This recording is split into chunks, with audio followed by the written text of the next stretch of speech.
live crispy up. There we go.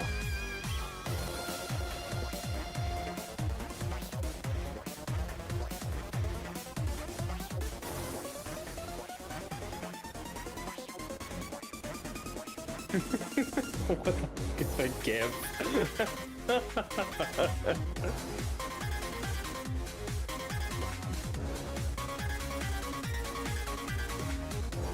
So who the heck is Stinky Butt?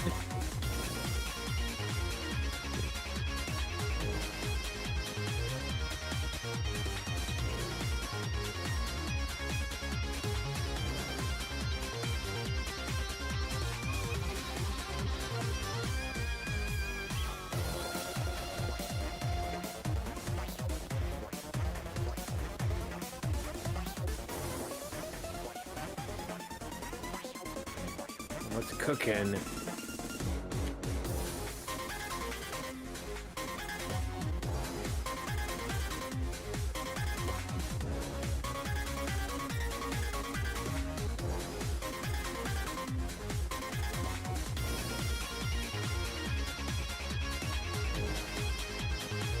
Ooh.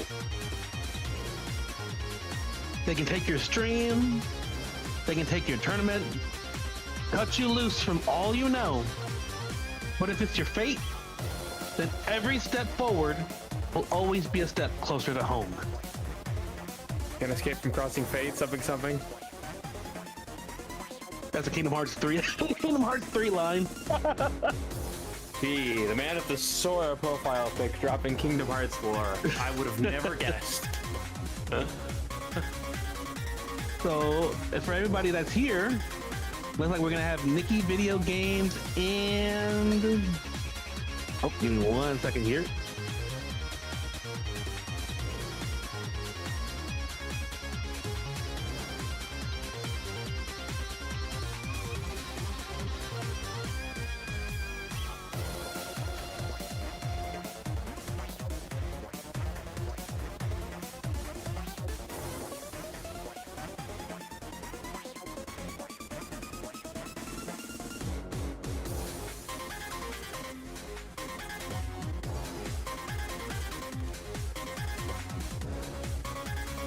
And hopefully both of them are paying attention to their chat. And we'll get them up on pretty quickly. Yeah, sorry for the technical difficulties, everyone, but we got it all situated and are here on YouTube for the Tuesday Tussle. The show will go on. The show will go on. Oh my goodness, I'm looking at some of these memes on the Discord chat. Oh, it's gonna be Nikki video games and I'm Too Crispy coming up to play. Looks like Nikki video games will be on the player one side. Nikki video games I'm not too familiar with, and honestly, I'm not too familiar with I'm Too Crispy either. So this will be a treat to see some new names, the new players here. I've seen both play, but I can't remember either team. Definitely, they once again, a lot like what I said with Poppy. They've got pretty strong fundies. Oh, okay, yeah, I've seen the names. Like you said, it's been a while, so not teams don't come to mind right away. So we'll find out momentarily. If anybody in the YouTube chat can drop some lore, that'll be appreciated. Browsing social media and someone has a Jollibee lever list.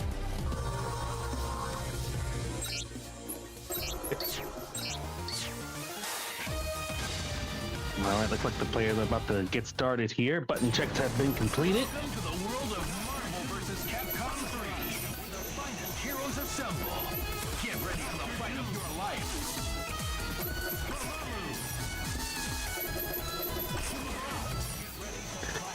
Ooh, Doom Dormammu Shuma for I'm Too Crispy. Nikki Video Games rocking the Virgil. Oh, this is Team Marlin Pie, isn't it? No, that was Viper. It was Viper Doom, Andy. But let's see what they got here. Was this one of the Clockwork teams? Might have been one of the OG ones. I know Clockwork had Strider on anchor instead. But we are slicing and dicing this Doom here. Right, just on time for the Doomsday movie coming out this year. Finds the last hit. He's gonna need it to beam.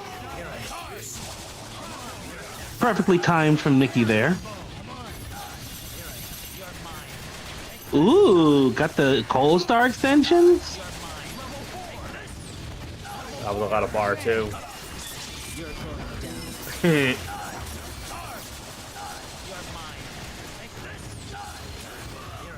know, I'm getting a lot of DXP vibes from Nikki right now, in the sense that, you know, they're so good at just keeping the opponent blocking something at all times and just not giving you a lot of room to breathe. Very smothering is this Virgil here.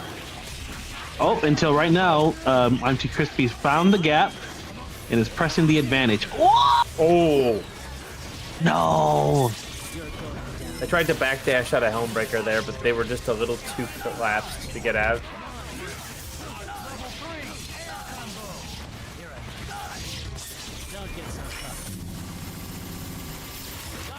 Sometimes Shuma takes very little damage from slashes like that. On the other hand, this will probably go. Ooh, very good stuff from Nikki there. Taking the first game.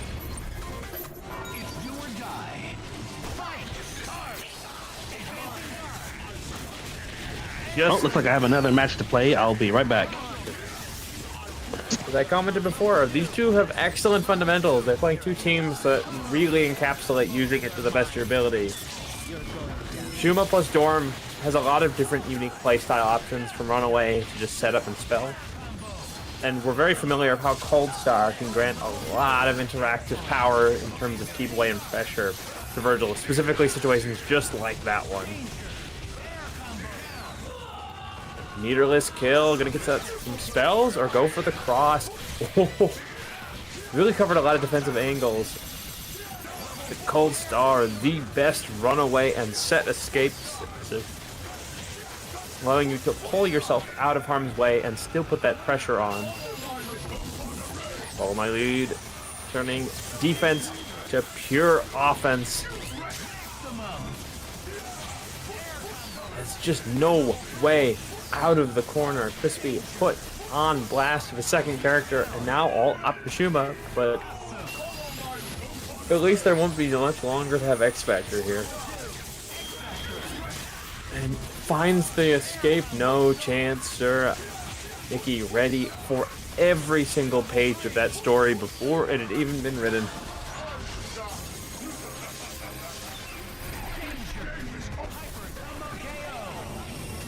Again, the knife moves closer to the heart. Two brilliantly fast games in for Nikki video games.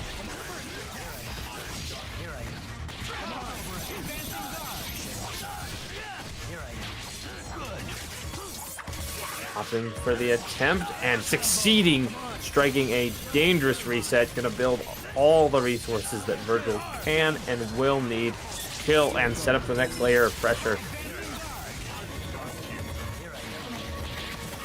Like that, hit or no hit, that bar was going to be the death of him.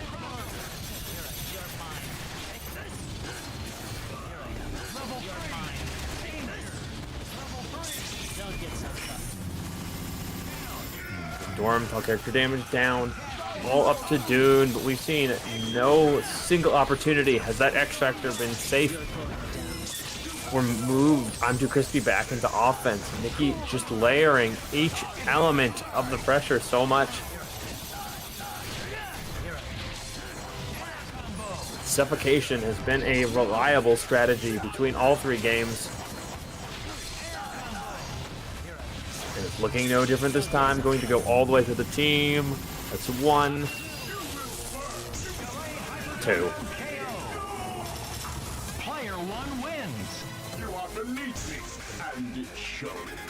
Solid showing from Too Crispy, but Nikki video games looking unstoppable as he keeps moving forward.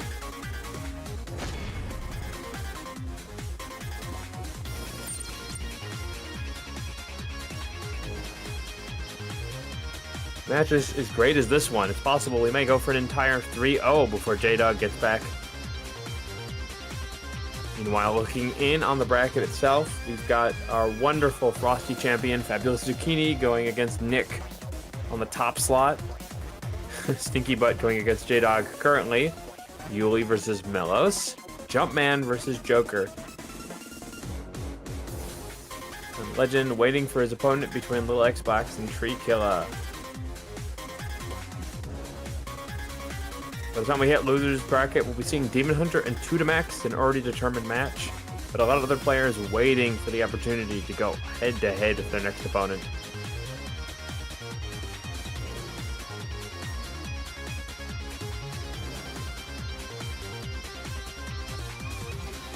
Once again, thank you everybody for shifting over to the YouTube setup.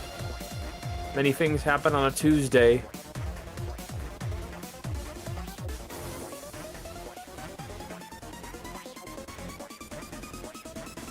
Hope everybody who did go to Frosty's had a great time. Definitely the venue was feeling a little small this year, but I feel like everybody was incredibly happy to play nonetheless.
It looks like we're just waiting for players to connect for the first coming match on stream.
Reliably, I think Combo Breaker going to be the next big Marvel at a major event. But in the meantime, I think, yeah, Evo Japan is usually a side event for Marvel. And at this point in time, a lot of the Japanese Marvel players I hear are really, really good.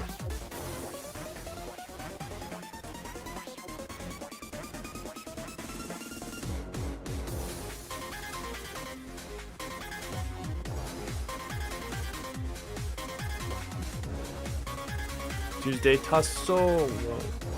Once again, welcome everybody coming back.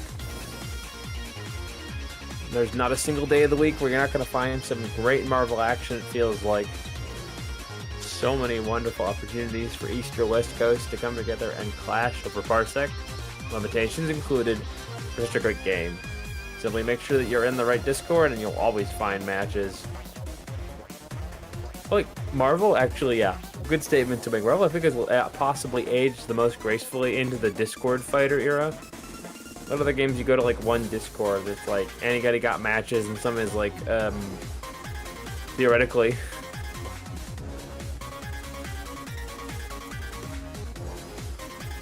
Marvel, we always have consistent weeklies, consistent players, a lot of different skill levels, and the occasional new name coming in and actually staying too.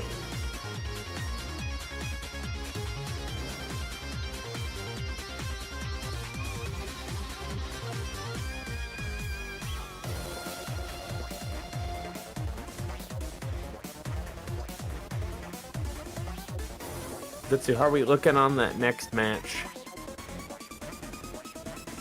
Great, just connected.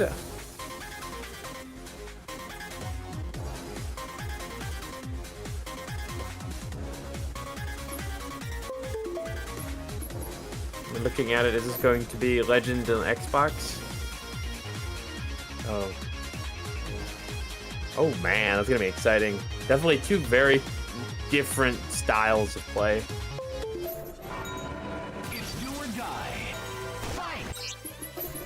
Joker, one of the high-class flight specialists, really a very potent Magneto player, brings in either the Iron Man or the Zero to support that style of play, and a very long-term, well-honed Sentinel. And then Jumpman, comparatively, one of the rare players of a very unique shell that, when optimized, brings out a lot of power.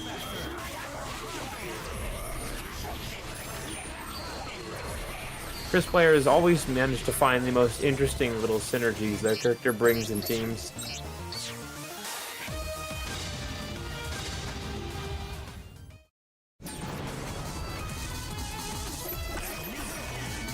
We got Jumpman on the left, and patented Chris. Dog.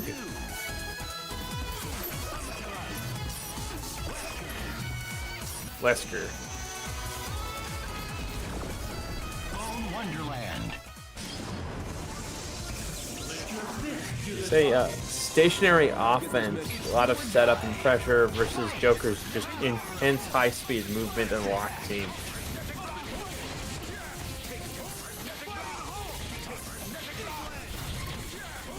Considered by many to be one of the worst matchups for Chris, Magneto was going to just take full advantage of the inability for Chris to cover that upper range of the screen, specifically not when drones punishing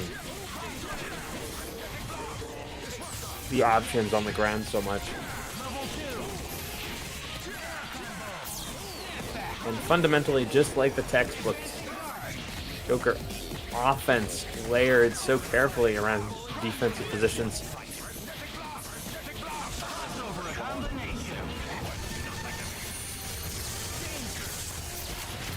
Jumpman just lets it rip. The random block generator.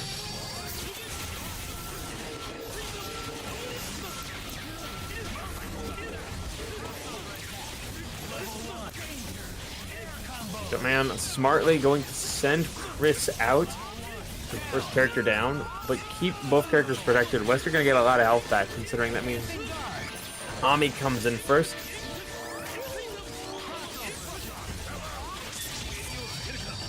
And depending on who you ask, some people do not mind simply because of that reflector running the dog into zero in situations like this.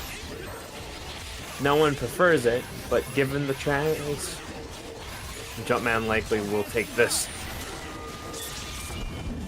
Great throw, has to immediately Okami shuffle, afraid of where those drones are positioned on the screen, going to get that and a little bit of damage on the assist too.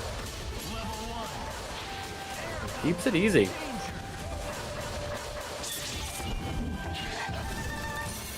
Stable combo, gonna finish off the robot. Yeah, Jumpman making the most of what his team can bring to the table, bringing in Cold Star Wesker. Definitely a money earner of the old era of Marvel. This team is just like what we saw with Virgil, presenting an ability to use Cold Star to both retreat while still applying pressure.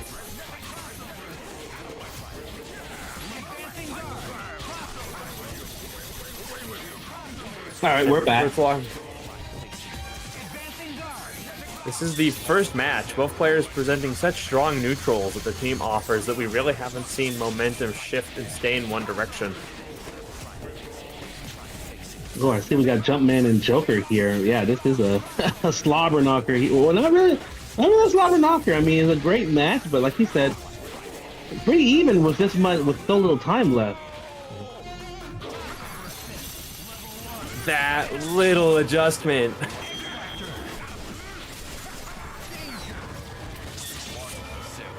Jumpman's precision is incredible.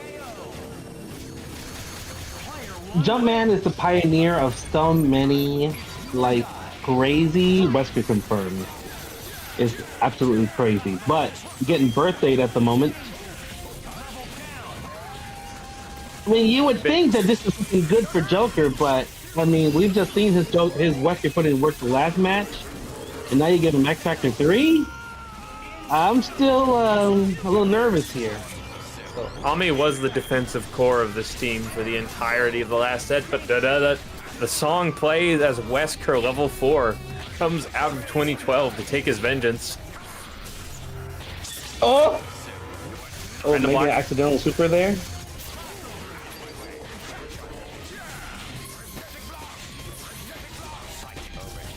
X Factor running out on Jumpman's side. Well, this Magneto's just a few touches away from... Oh, but not gonna get the chance. Oh! Drop from Joker here.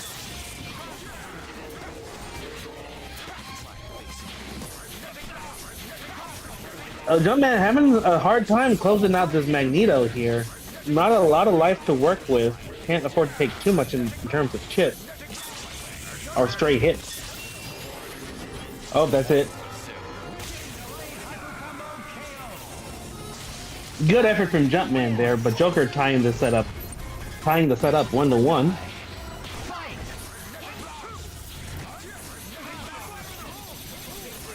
And see if Jumpman can successfully set his defenses.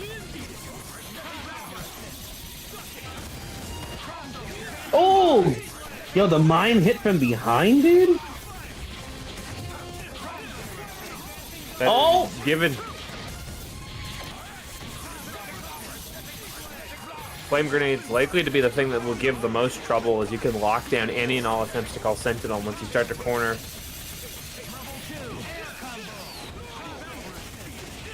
Flame Grenade's proven to be the MVP here, getting the touch on Magneto here.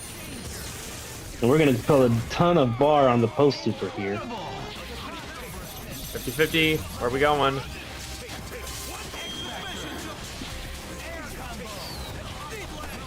Unsafe launcher from Joker there. Dead Zero and Sentinel coming into a full team of shenanigans. Going to get slowed down on the way in. Oh, just trying to do a neutral lock situation.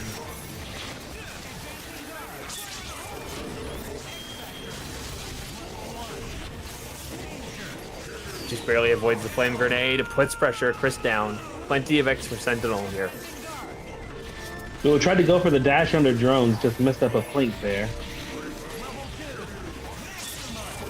And thanks to the X Factor, the speed of X Factor 3, that high air throw was able to be confirmed into a dead dog. Oh, that was sneaky! The jump light crossover. Joker busting out some new tech here. Going up 2-1 against Jumpman.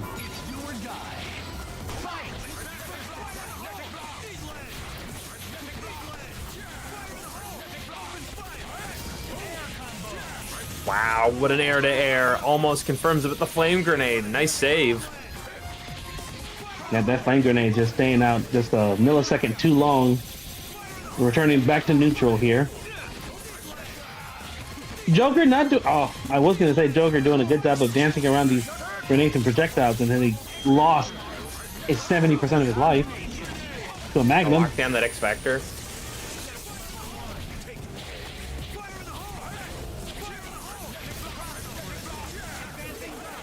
Stop the drones. The flame grenade still putting in work.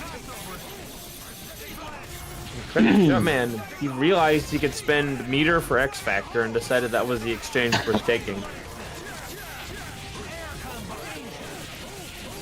Ooh, and Joker narrowly avoids the flame grenade. Accidental TAC exchange, but gonna catch. Wait, did Chris put out a button? No. I'd have heard something.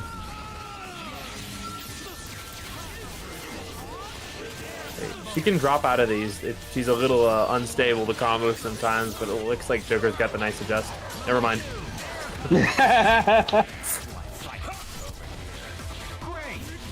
Oh, weird Cobra strike there. For the screen. And that actually works out for Joker. Gonna get a full combo off of this, off of that trade with the drone.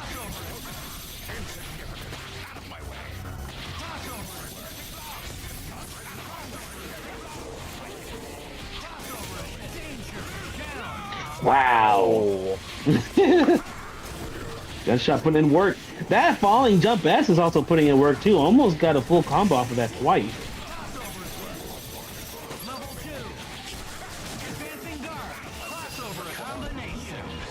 And yeah, guaranteed pickup. A tough ask from for Joker there. The Sentinel being such a huge target for those samurai edges. Once again, the impeccable use of flame grenade to just stop the Sentinel calls. To block them or stop them. Alright, here comes some drones. Oh, happy birthday! Picks up both!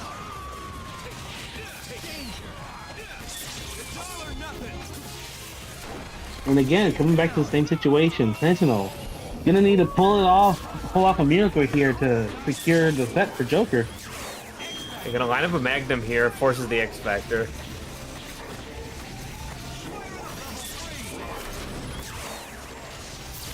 Oh!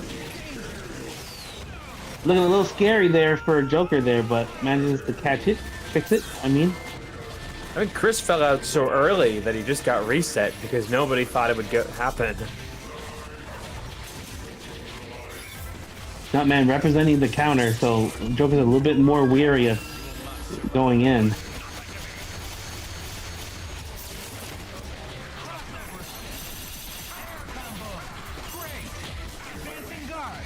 Oh, a little too many hits in that combo after the slow stop.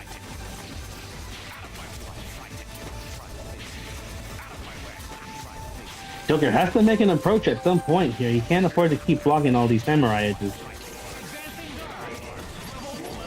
Oh, got the crouching medium. No! No, that's such a heartbreaker for Joker there. Drop the air rocket punch. Very unfortunate. But Jumpman taking it over Joker in a close 3-2.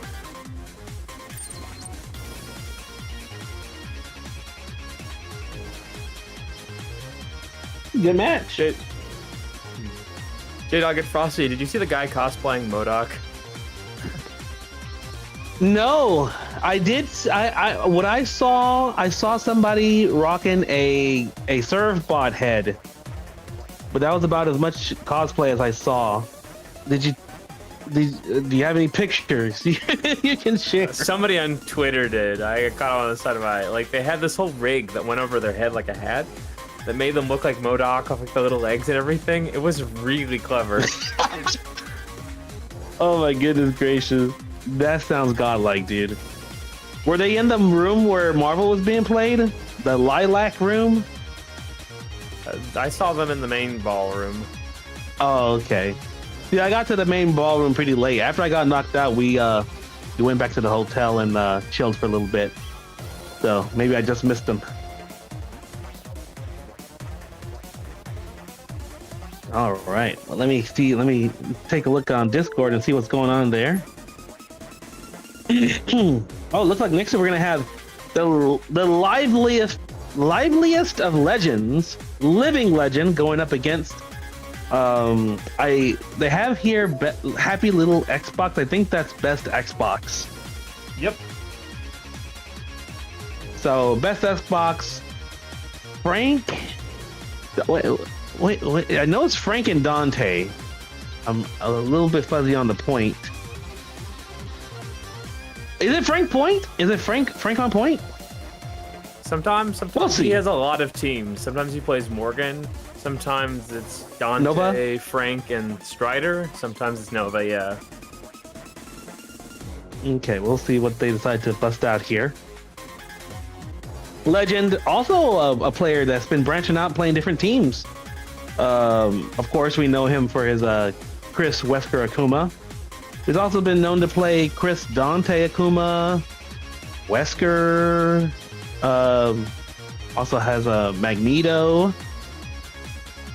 I think I might have seen a rare Captain America here and there, but we'll see what Legend decides to bust out here. I could be wrong on the Captain America thing. Seeing another Chris in play, though, that means Nova is going to be definitely the call. Yeah, kind of hard to really pin Nova down with the different grenades, as he can just box jump over them.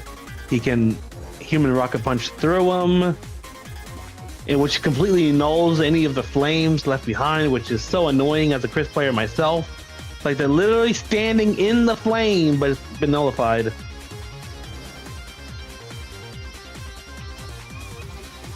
So, also Shield, the gravimetric pulse eats some of the projectiles, like the machine gun eats the machine gun.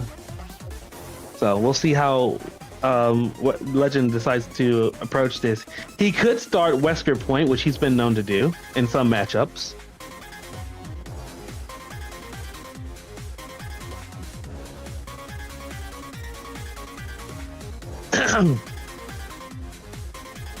Just taking a sec here to find all the players, but in the meantime, shout outs to everyone. Oh, okay, Best Xbox is actually in the chat. They said they actually bust out Nova Doom Strider against Legend. So, a little bit of a sneak peek into this set here. Also, I see Mario in the chat. What's good, bro? Although I don't know if it's Mario or if it's Luigi. I'm not sure if I'm not sure if they share YouTube accounts. I don't know either. That'd be interesting to find out. But regardless, welcome to the premiere of the new Tuesday Tussle here on YouTube.com/FullZetsu. I found it. I post this. Uh-oh. Let's go. Hang on. Your nameplate.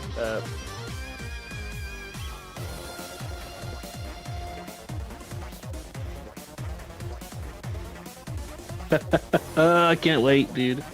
There. Hell, the pop-up was blocking me for a second.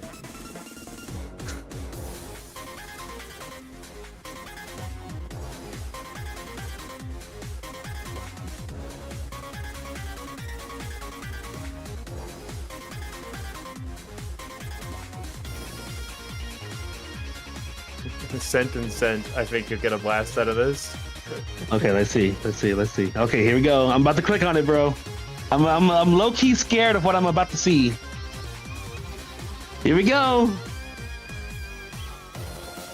Oh, okay, that's cute.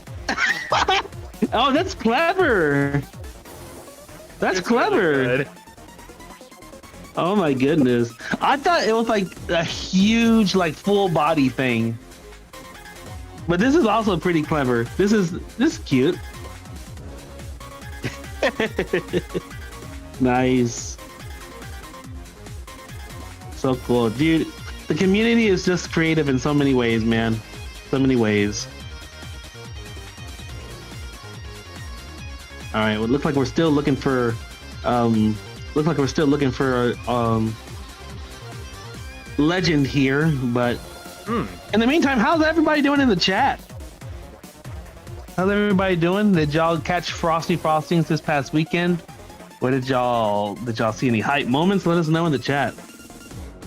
Oh, hold on. I was like, oh goodness gracious, here we go.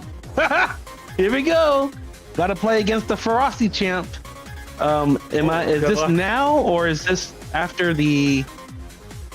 Dude, I'm just fighting all the godlike Hulks. I don't know, is this now or is this after the Legend Xbox? Oh, okay, hold on. I'm on my way. All right, wish me luck. Oh I shoot! will. Yeah, that means, of course, while we're still waiting,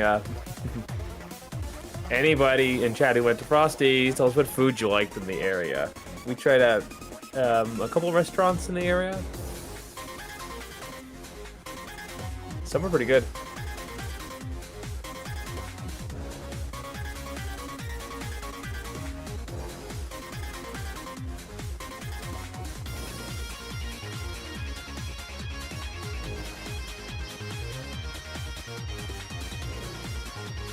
So there's someone who ran 2 different 2x KO pools.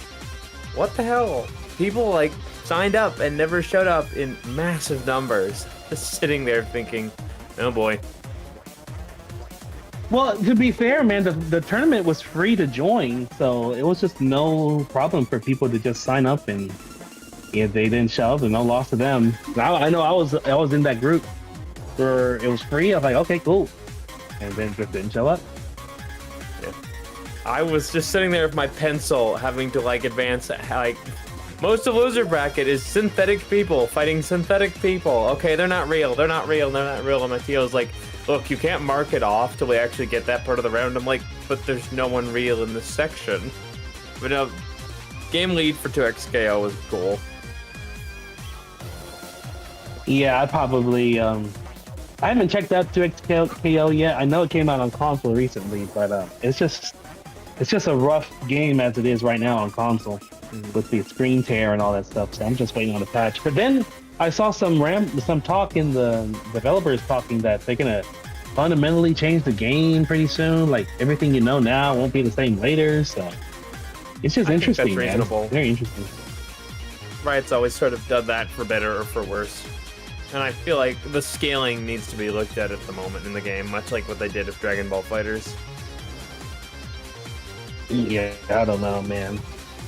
It's like, dude, it's just like I'm just looking at it from the perspective of somebody who works a busy schedule. It's like, dude, now you're telling me I got to relearn everything. It's like I barely have time to learn as it is. Now I got to relearn everything every so often. It's like, dude, I just want to play the game. But then you have the other side of the fence that is like, well, dude, the game is stale. We want something new. We want something fresh. This is the same old game. So it's a tough tight rope to kind of walk on there for the devs. Yeah, big thing about Riot games in general is that they kind of go into trends when they decide they really like something and pursue it. Champion design in League of Legends, when I stopped playing, was becoming very homogenous around examples of excessively power-crept characters. So we'll see where it lands. Yep. Although I did see Zucchini made top 96 at least, I think. I saw him in a thumbnail of one of the TNS videos. So he's rocking the Blitz crank and the Braum. So that's Zucchini there.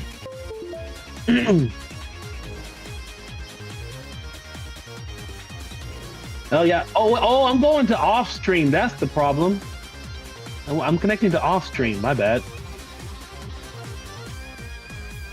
Okay, on stream. There we go. Sorry about that. All right, I'll go mute.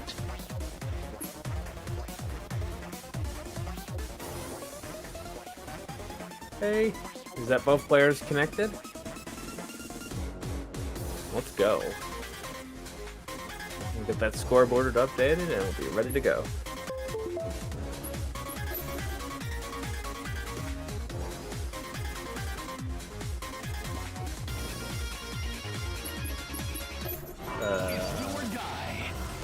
No inclination.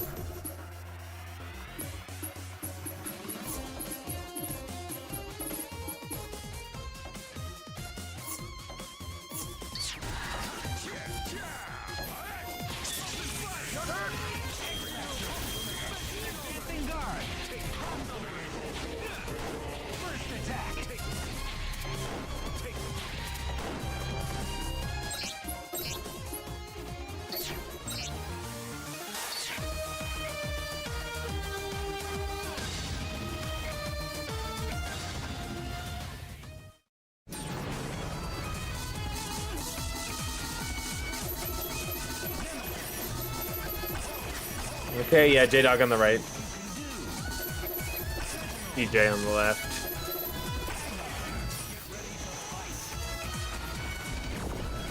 Bone Wonderland. Who will come out on top? Go for broke. Fight! About to see the rocket. Oh, interesting. Okay. Welcome to the world of Marvel Full start. Capcom 3. The world's greatest Delay of play. We'll get right back into it. And then we'll get to see the rocket punch difference.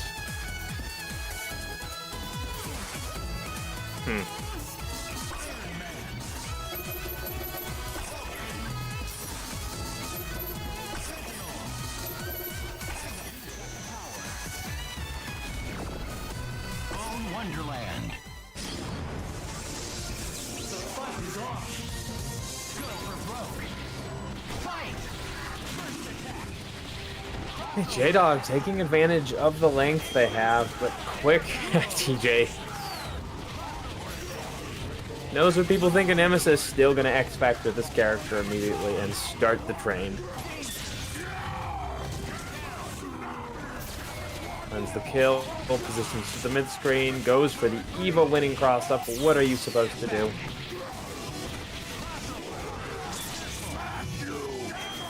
Oh, catches the overswing. J-Dog X-Factors, but unfortunately still connected on.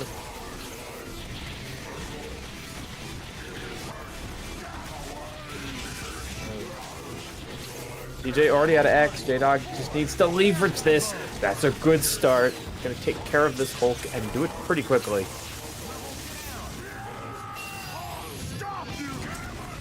Comes back in the Hulk, gonna have time to call drones and set the sequence.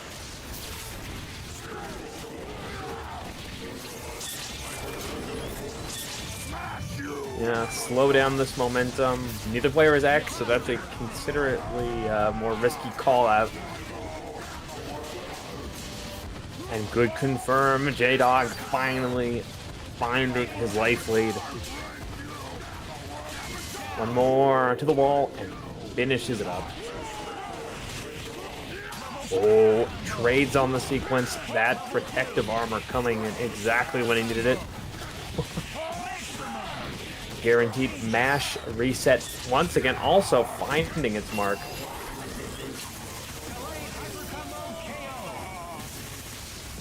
And a little rocky at start to a consistent knockout. J-Dog landing himself his first victory. That's right. Third chapter. The superheroes are all here. We'll rise to the top. Bone Wonderland. Fight it out. It's do or die. Fight! Advancing guard. Back to the offense. TJ being a little slower, not just throwing everything at the wall here.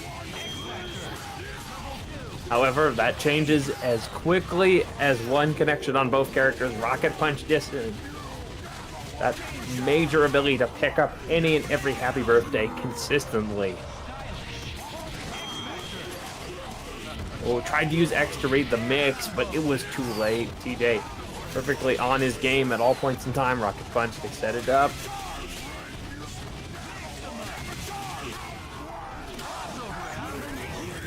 Team Hyper, this will close it out. 1-1 in the blink of an eye.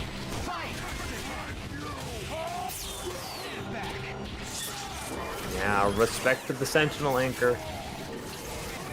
Nemesis, a character able to function so well on J-Dog's team, but it comes at the requirement of an assist that really helps it out. But that not connecting on the robot has given J-Dog a possible chance. A big one he's actually going to be able to take here. Trade X-Factor for X-Factor, going to get the life back on Sentinel and get rid of this big menace of a problem. Oh. Got a little too scheming there. But favorable trade actually doesn't allow him to be punished. Thankfully, Hagar, quick to change that around.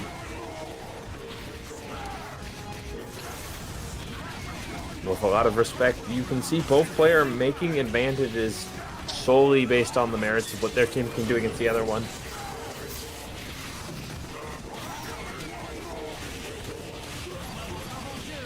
J-Dog's drone calls looking just really clean right now.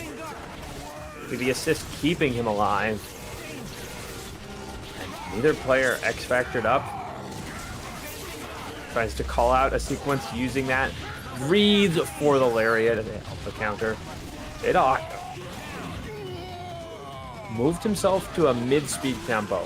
Definitely swinging a lot, but leaving enough gaps to see where TJ is making moves. With drones backing him up in these positions, it's just working out. That's going to be a big hit into the finisher. Takes out the assist. Things now. It's again in another blink of the eye. Leaning towards TJ here, but J-Dog, between his assist calls and his lineups with that Nemesis limbs,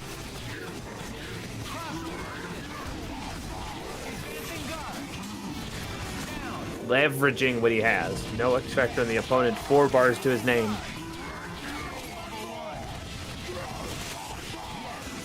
And the willingness to just keep his distance. Can go into punch rush. Able to armor through it. And wow, perfectly plays it. Player 2 wins. Another one for J-Dog. This fire fight of heavies.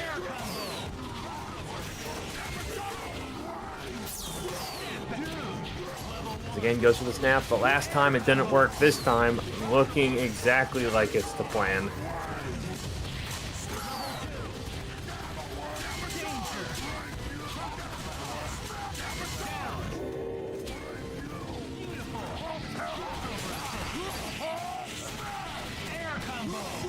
DJ, his damage may be longer and larger than his age, but it means that he is perfectly situated to take another character out.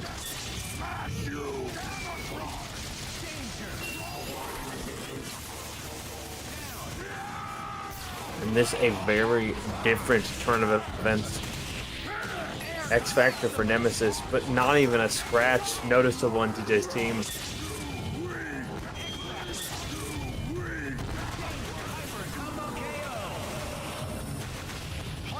Quickly. His goal in sight. TJ brings us to that 2-2 situation. The fastest set of final games you have ever seen between these two teams. Throw scaling probably going to keep him from killing Nemesis in one go, so he just lets it go on an optimal term.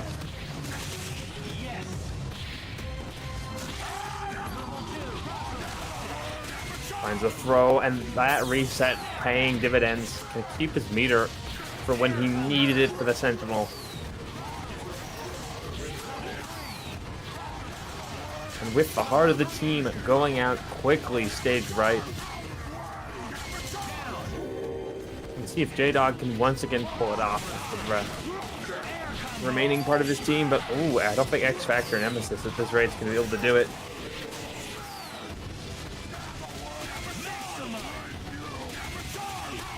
TJ gonna get that last chunk of damage out of this. Team hyper again.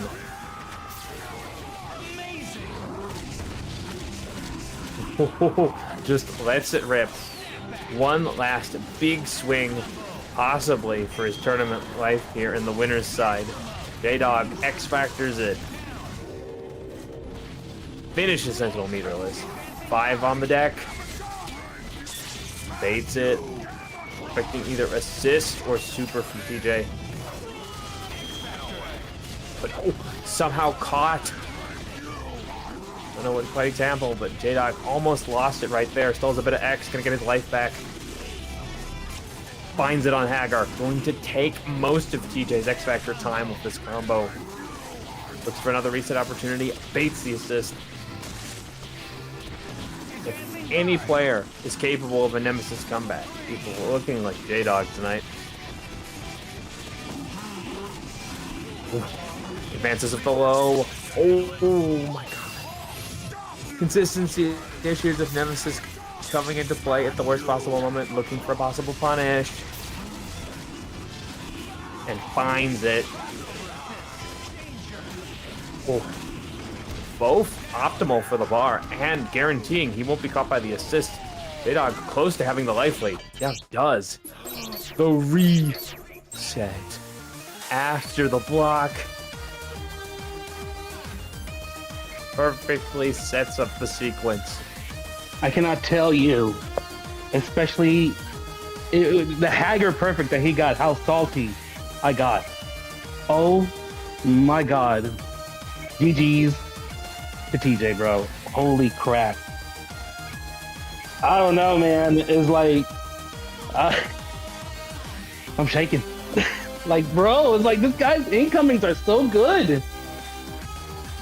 I swear, there was times I would X Factor to see what was going on, and I still got mixed. I was like, I can't get away. It's just a different beast fighting TJ, bro. Oh my goodness. 1 second. Yep. We have brought such incredible fire to the first Tuesday tussle in the new series.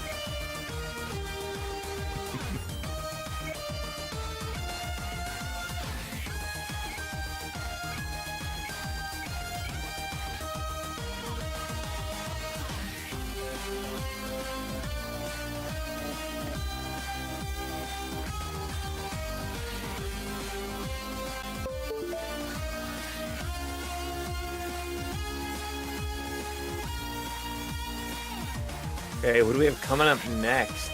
Finally getting our groove on for these matches.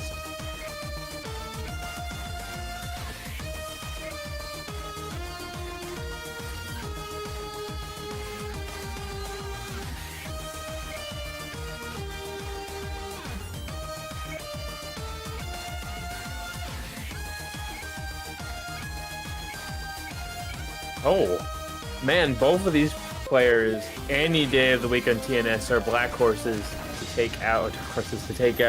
A lot of really good players. At their peak, they are incredibly strong, and consistently they might fall a little below on some weeks. But when we get to see them go full pace, you are in trouble.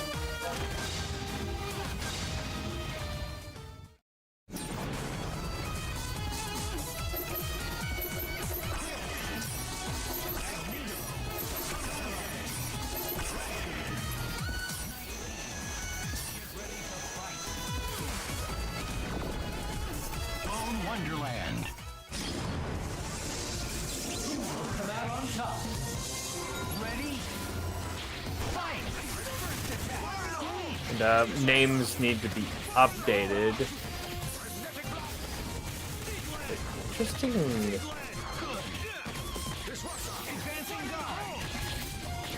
But poor Jumpman, it seems to be his fate to keep running into mags, but he seems more than ready.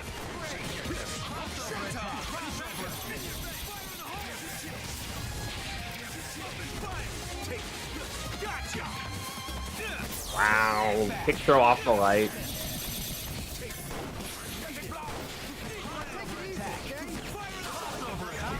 And, oh yeah, overswing on Chris. Very punishable off of this. Mella's going to start one of the scariest things for a mostly grounded character team when he gets those paddles and gets you in the corner of Jam. But Jumpman, defensive Paragon, coming into play here, able to take back the corner while still in it.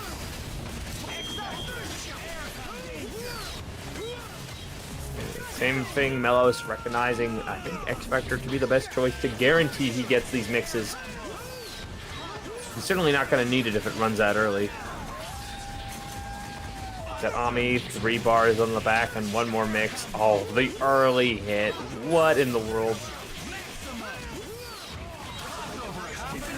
And Team Hyper to make it an easy extension here.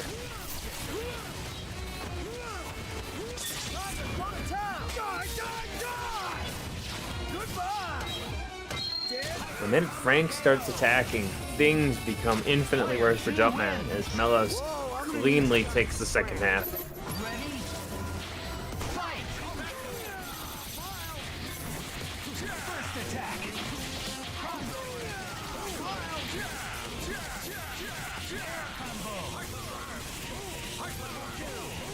Melos just needs to get the last sequence and start the snap.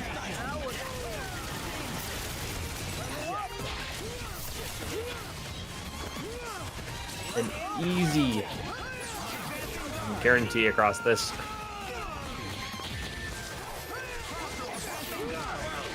Ooh, just went for meaties there.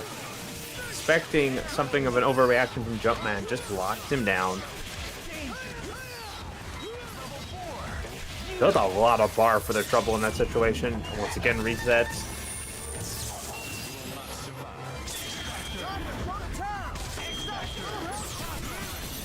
Oh, really didn't want to swing when they had advantage.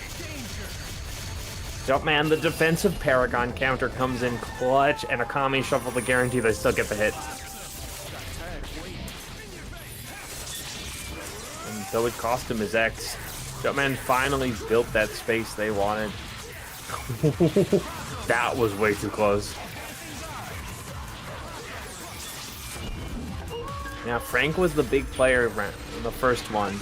So let's see if the rest of the team can keep up. That snap to be out forever in slow. Ooh, on reaction punish. I think gonna be just short of the kill, but that's gonna be a nice and juicy reset here.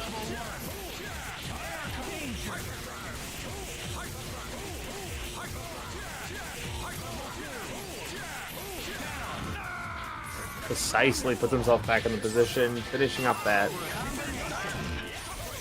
And Tommy in the worst possible position. Just needs to find a little more bar. And off the last sequence, gets the super, guarantees the kill.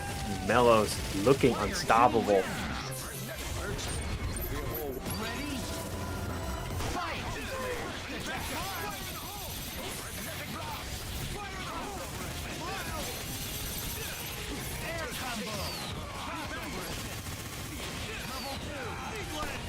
Finally, well earned. Tried for the reset there when they still had bar.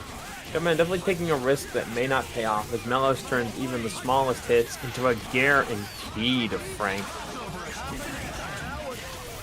Yeah, Mello's definitely another player that put in hella work this weekend at Frosty. Getting back-to-back top 8s, from the year prior to this year. So, definitely a strong contender here, and the score definitely reflects that. Oh my goodness. Sorry, I just got back here. Will Mellows be able to secure the clean sweep? Yeah, Wesker can do well against Frank, but a lot of this just completely clears him. Oh, the happy birthday! Dante living on a prayer. If he can touch Frank right now. If he can touch Frank right now.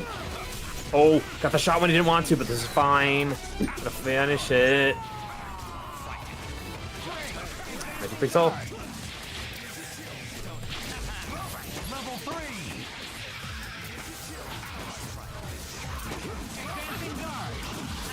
Ooh, over the head. Ooh, and this might be the Dante comeback if he can build the fourth bar, which he does. He's gonna need to get this link though. The pressure is high. There's the fireworks into it. Mellows clutching it up at the end there, bringing the score to a clean 3-0 against Jumpman of all people. My goodness. It's hard enough to get one game against Jumpman, let alone 3 straight. Whoosh. Mello still playing hot from this past weekend, advancing on.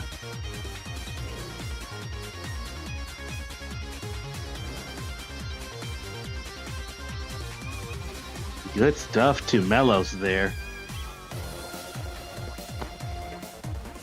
Also, a fun fact, Mellows actually eliminated me from this past Frosty bracket, 3-1. So maybe we get a run back here tonight. I don't know. We'll see what destiny holds. But definitely, it's gonna be a tough character to beat there. But we're moving on here. Looks like we have some matches being called in the Discord chat, but looks like next we're gonna have Paradigm versus Hyorin Maru. Mm. So Paradigm does have some anti-Phoenix tech with the Hagar, although typically he does play Hagar on point, unless if he decides to run the Morgan team. With the Dorm Both team, te- sometimes put Dorm on point. What's the Dorm team look like? What's that layout? Jason Kiddo. Oh, okay, with Magneto. Okay, oh, he does have a Magneto. Yeah, that's true. Yep. And sometimes Or he has, with Arthur. yeah, I was about to say he has a ton of different teams. Yeah, Hagar, Raccoon, Arthur, Morgan, Hagar, Doom, Jason Kiddo, like you just said. Earlier, did you watch the exhibition? I assume with Ray Versus Tong. Oh, I caught pieces of it here and there. I didn't watch the whole thing. Dig and I were sitting in the back row, and then Milo was up with Spider-Man, and then Diggum was called up, and he's like, "What team do I counterpick that with?" But I'm like, "Well, statistically, Spider-Man has a terrible time fighting small bodies, and you have one of the best small body teams anybody has." Oh, that's true. And it did work out, and then he ran into X-Men Chris right afterwards, and I'm just sitting there like, "What have I done?" Well, small bodies can give big bodies a little bit of... Well, who do you get? Raccoon and Arthur? Yeah. Well, see, Starchy plays like super fast, man. He's always in your face calling the jam session, so it can be kind of hard to get projectiles out. Oh! Magneto, Arthur, fine, yeah. Hagar. What's going to be the... We're going to see how Diggum plans to approach this here. You know, the thing about Phoenix teams... Yeah, the gold daggers. That'll definitely help in the projectile war if Morgan goes sister. Also shuts down Chun-Li really well. And Diggum opting to give Chun-Li the full screen at the round start. Interesting choice here. We'll see how that plays out here. Oh no.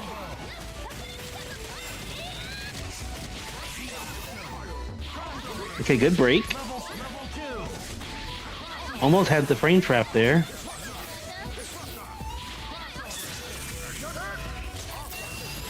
Oh, are they trying to... Arthur now golden.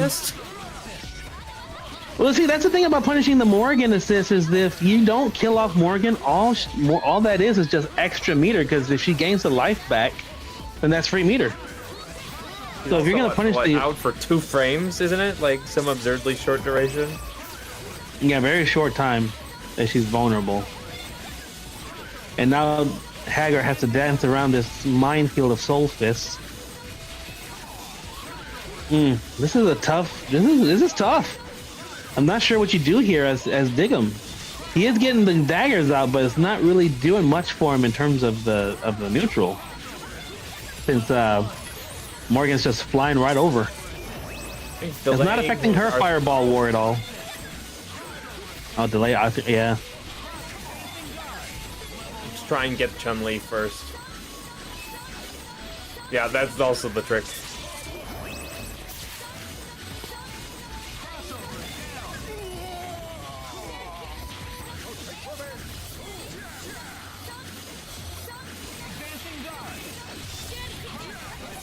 One thing is Maru is overspending a little, so there's now the distinct possibility of getting rid of Phoenix easily.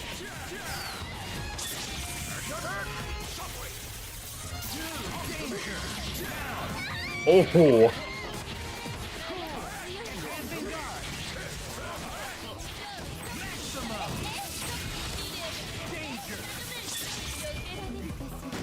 Okay, gonna spend again.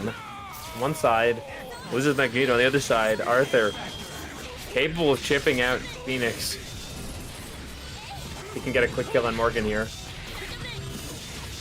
So this could work out, but oh, gold armor is going down so quickly.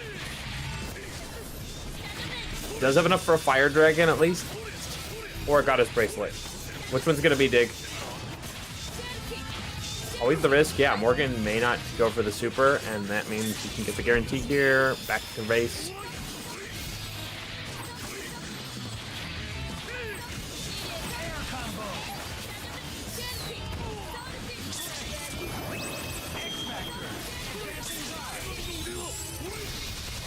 Goddess Bracelet gonna try and slow down the install state.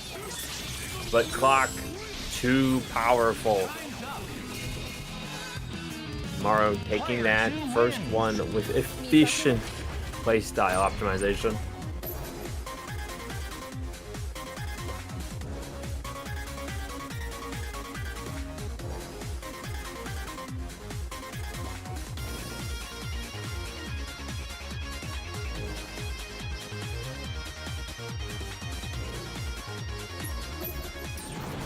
Welcome to the world of Marvel vs. Capcom 3, where the finest heroes assemble. Get ready for the fight of your life. Bone Wonderland. There can be only one winner. Live and let die. Fight!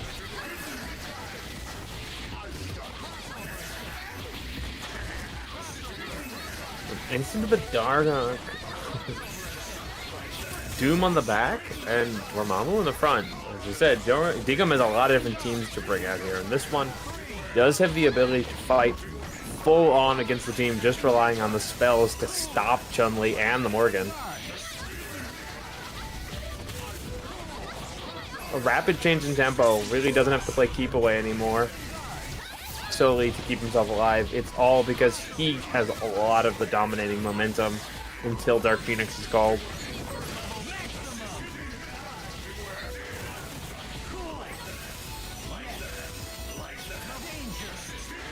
Nice, finds 2 bars off of a good amount of pillar damage. Block or no block, he's working his way through this character. Nice evasion, getting past a lot of those Astral Fireballs, but ooh. Oh no, Hagar probably could have taken care of that, but that Fireball comes in clutch. But sometimes the best course of action with picking Dormammu is just expecting Dark Phoenix to happen and relying on the kit to hopefully overwhelm her. Because if any character doesn't have to interact with her, it's Dormammu. Gonna get those spells?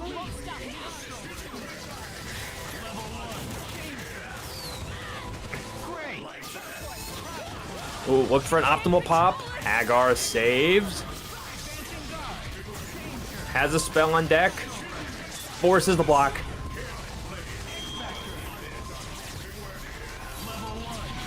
Possible that they could have gotten the hit there. Still, Lockdown has taken a good chunk of that X Factor time. Ooh. Is that it? Wow. Durability trade. Man, he take almost no damage from that. And there, Maru. Forced to go to Healing Field. Tapped out of the X Factor resource. Digum. Tempo change. Worked out, seemingly, at this point. There's now a lot of possibilities that they'll be able to get a chip out, or other situations here. Just has to play it a little close to the chest right now. Oh, the medium. That's safe. And health still ticking down. The Chaotic Flame may chip, but good plays here. Hagar, oh my god, Maru clutched that out. Digum almost had him.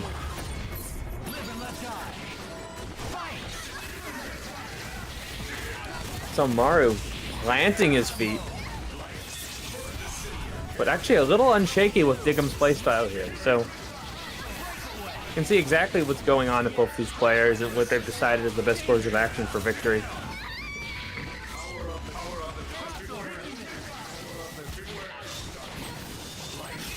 And I think as a result of this, the big thing Digum's actually taking advantage of is that Maru, with this strategy, is a lot less Astrals coming into play for fear of spending the meter and immediately getting clobbered. He's now putting a lot more of the effort and weight solely on Dark Phoenix to take care of the team, but here we go. The amazing air-to-air gameplay from Morgan. And assuming he can land this, Dorm is tall, so... Oh! Perfectly reads the situation. Gets a brilliant little setup Oki there. But oh! That could have been it with File Driver, but now... You're gonna expect Maru gonna spend it all. Wait, that's perfectly timed? Oh, it isn't perfectly timed. Oh.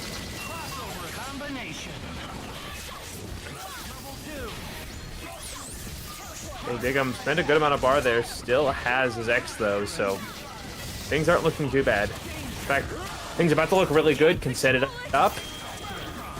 Close to the ground. Finish him. And Digum, this tempo change. Really what he needed. With such a quick pop kill. There is no bar for Morgan yet. There is missiles keeping this pressure on it. Almost got the sack tap to confirm there. Lock it to the corner. Let that last little bit of X Factor fade. Now, really wants to stall it out. With the character lead, trading bar for X Factor and Astral Time. Really high value here. Maru still very capable on the Morgan. You can see trying to slow and aim to get as many hits as possible. It's not about trying to control all space. It's just landing the chip damage where he can.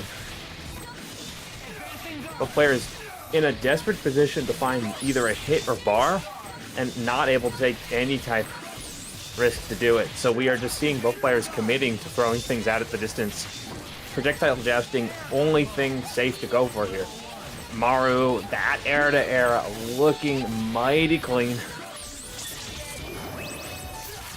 And that's Astral. Digum still doesn't have a bar. Almost gets a confirm there. That's 2 seconds. And that last air-to-air. Barely.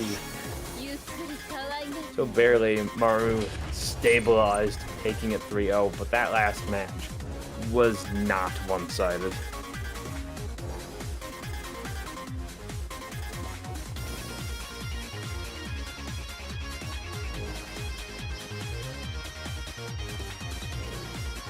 And that means Digum, a hero's downfall, going to be sent to the shark-infested waters.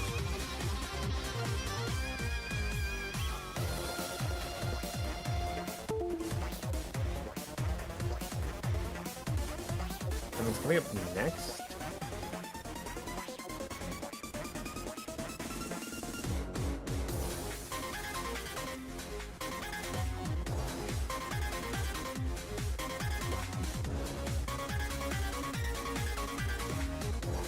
There's gonna be a happy little X-Pax and B-Man. Oh, I haven't seen B-Man for a little.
Live and let die. Fight!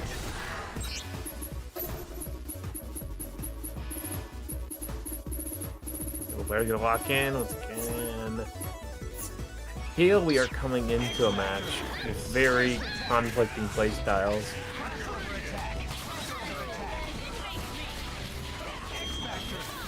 Xbox really wanted to bring a lot of offensive kit to his team, but B-Man, one of the legendary Deadpool, is still playing. There's a nice mix of that mid-range control.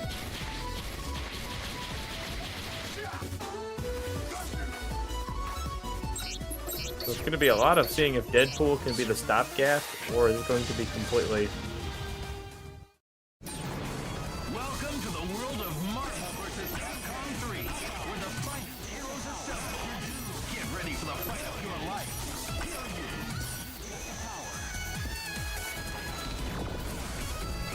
Very much so, specifically with Happy Little Xbox bringing in the Morgan. This is a shift from the offense style I was expecting to being the controlling one, and that means it looks like B-Man actually is going to have to push the initiative on the offense. You or die.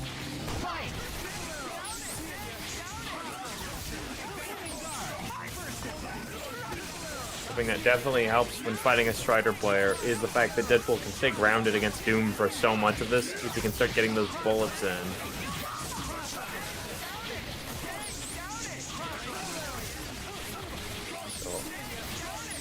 Xbox, excellent calls and pressure here. B-Man not getting a lot of the shots off. Ooh, almost gets the connection on Jam.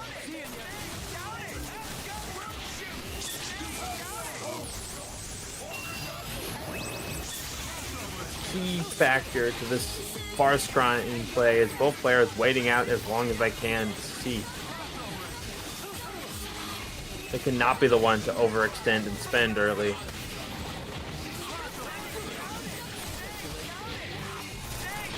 Little Xbox, his meter fully spent from that setup. Still Deadpool putting in work. B-Man's gonna be out of health before he gets enough damage across all three characters if he didn't find some definite hits and possibly a teleporter too. But a little afraid to call Doom right now. You can see the Deadpool conditioning has been paying dividends there. This is mostly pure Soul Fist Morgan style.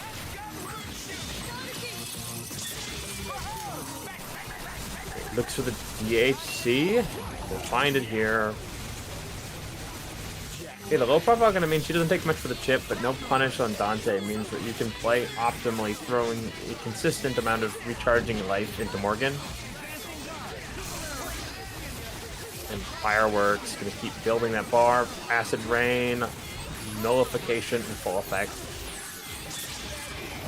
But all multiple soul drains. B-Man really wanting to get his resources back with Dante.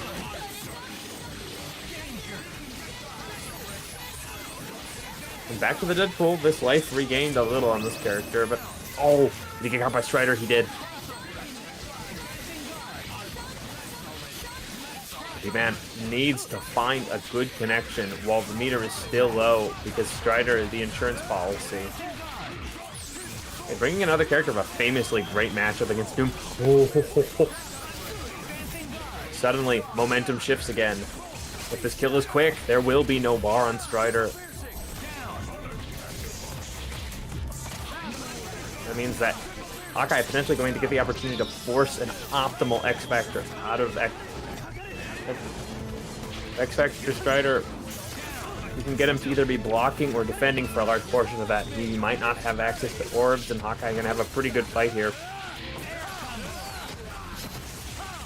Things looking pretty good if he can land this. Player 2 wins. And that major momentum shift. B-Man finding the gap. A resourceless Strider unable to quickly kill, and specifically not when put into block stun. The clock thus closing out successfully for him. Still, Xbox did such a good job of taking what is regarded as a fairly bad matchup and doing most of the early dominating against it. Successfully loading up the gun with Morgan, and initially getting the life lead. Things looking a little better for B-Man this time, but Xbox really... It's like he's been holding his own and really controlling a lot here. Guarantees the Astral. This was the point in the last match where life totals for B-Man started to decline really quickly.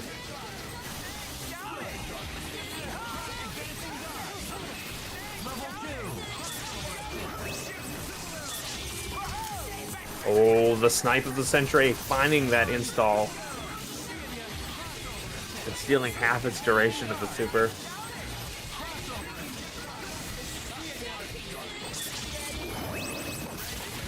This time, B-Man not taking as many hits and finding a clutch little sneak in.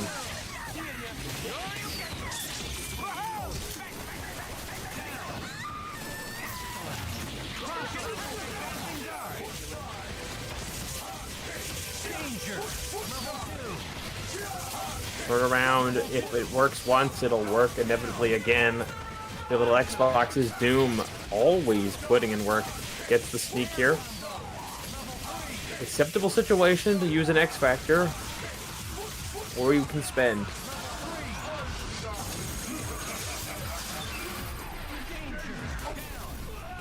This will create a definitive split in options for Strider. X Factor generally better, and specifically if Doom manages to get this guaranteed hit.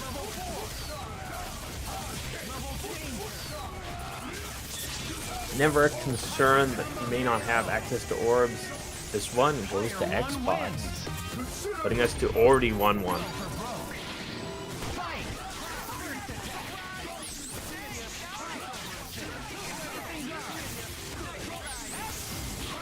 Presence of mind. Yeah, B-Man no longer content to play simply far screen as much. Bringing forth a little bit of a Hulk energy as he just surges forward and tries to challenge the setup front face and uses a snap. Big thing before was that B-Man was never capitalizing on those kills. Deadpool inherently a lower damage character. This time he's just going to take out the anchor, possibly guaranteeing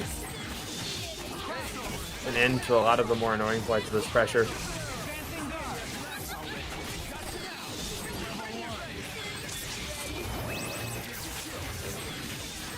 Finally, offensively building space.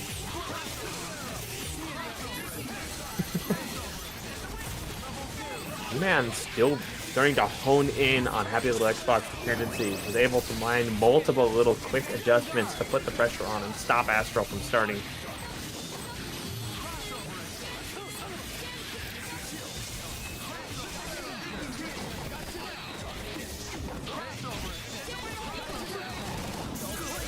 Oh, still not able to kill Strider, but this character battered and bruised from how many smart interactions we've already seen come out of B-Man.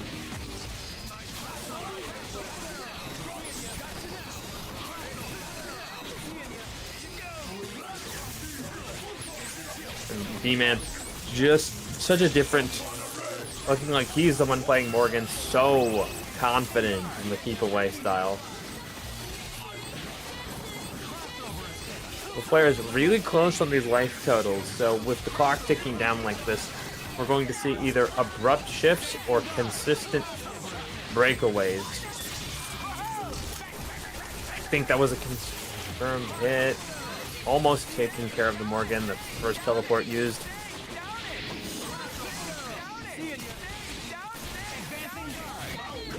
Man, reads for the tag. Big change here. Now crosshair loaded, everything looking good as he has a reliable guaranteed opportunity to chip out again without even getting the confirm here.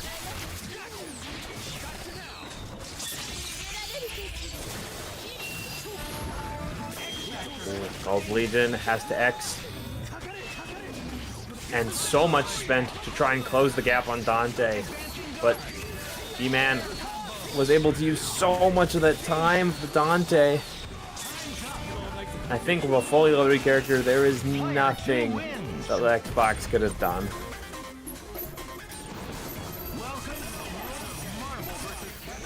B-Man playing the matchup so well, Xbox choosing to swap to his more aggressive team. Finding that B-Man was able to present such amazingly large gaps in tempo shifts that he just couldn't keep up with. Initially the slow worked, but once that started to fall apart, he didn't have the ability to shift to high gear.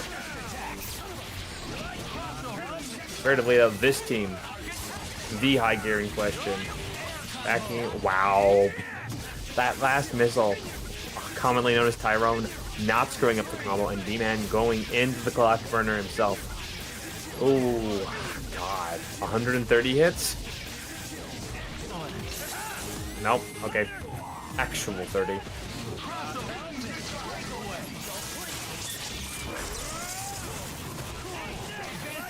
Oh, just barely not confirmed on by that missile. Then caught by the other assist. Nothing quite as bad as being hit in jam session. You will not be building any bar.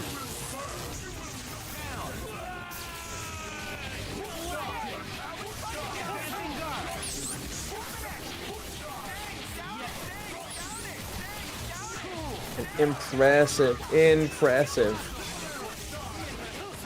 As you can see, B-Man now trying to turn up the heat himself as Xbox has aggressively put a lead out.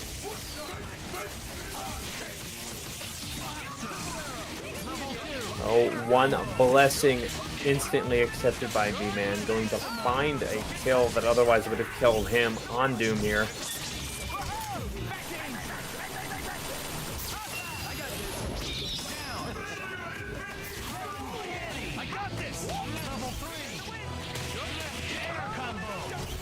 And risky yet successful quick work.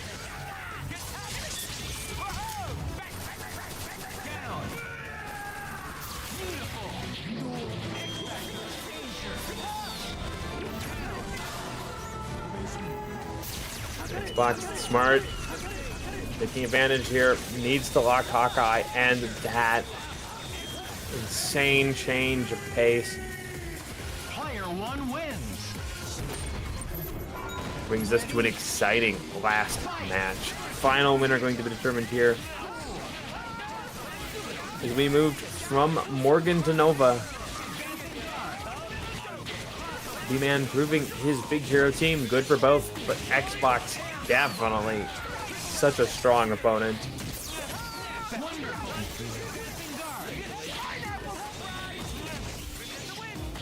They confirm on that. B-Man gonna spend it all here. Knows how important taking care of this character is gonna be. One bar kill leaves him with what he wants and what he needs to take care of this Doom.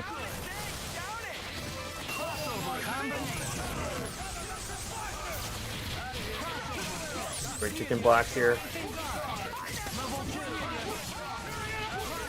Fox incredibly good at using meteor, but B-Man starting to recognize those instances.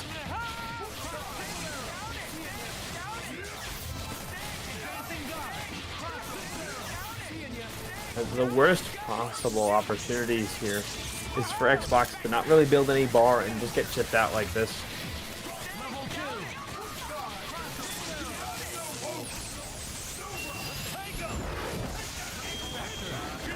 Safely brings in Nova, but big resource spend here.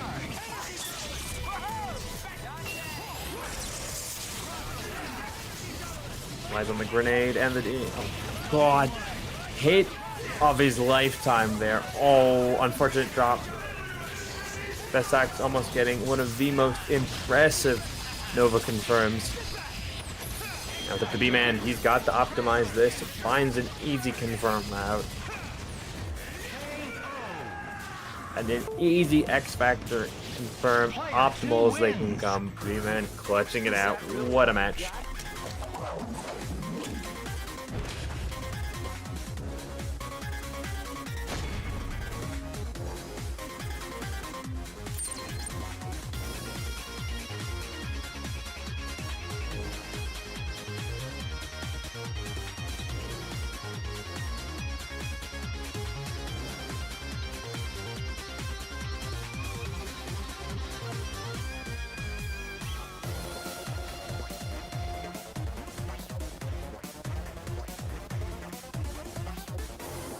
Okay, we're moving pretty close to these deciding matches and winners.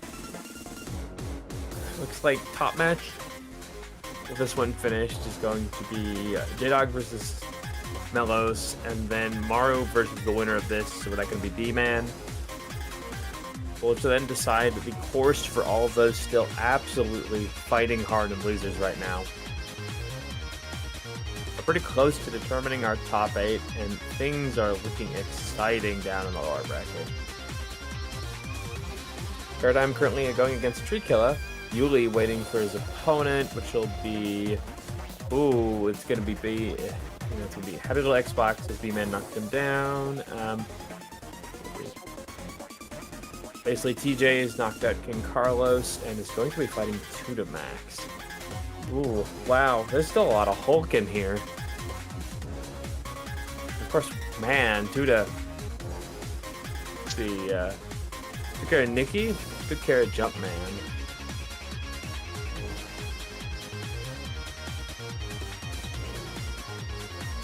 Meanwhile...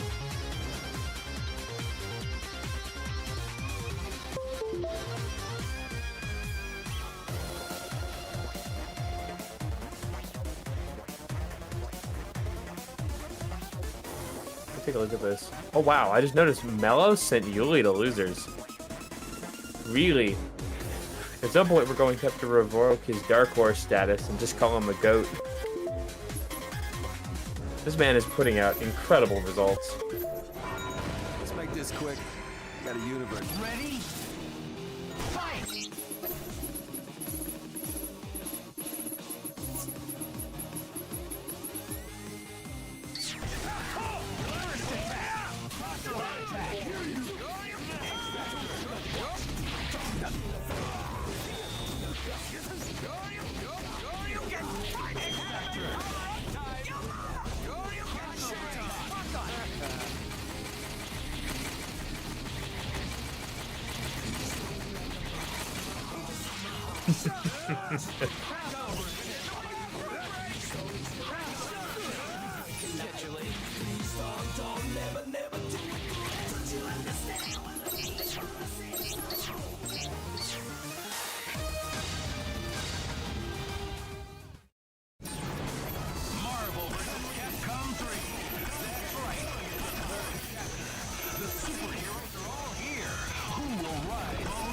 Yeah, both players swiftly.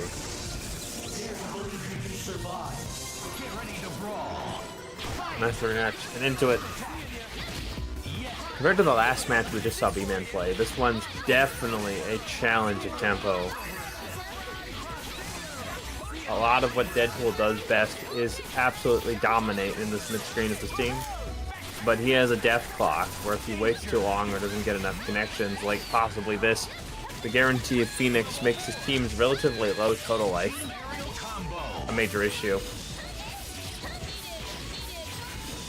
Hey, Maru looking pretty good on this one. Not sure how latency is going to be stable or not. I'm guessing 88? Oh, they might be off. Counted in. Oh, we are getting close. Ah, wow, off by 11.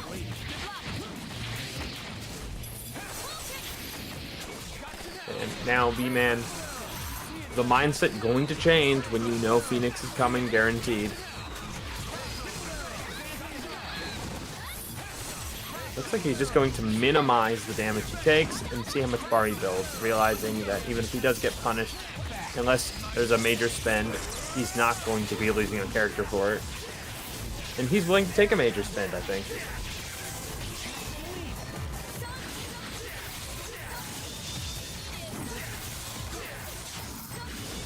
Oh, almost got the keep away here. Missiles. And that time Hysterics tracked properly. Got streamed to the middle of the screen. Oh, what? Rings in Revolver.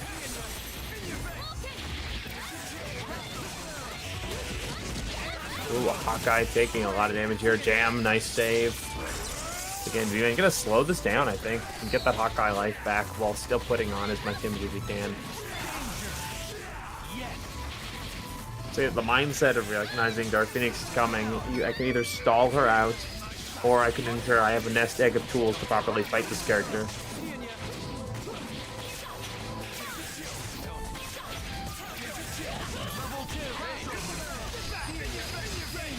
It looks for the optimal pop here. That was incredibly optimal movement position there. Takes all the opportunity he has. He does have that nest egg going into Hawkeye, which means at least he'll have instant gimlets if he can keep the block. But oh my god, Maru.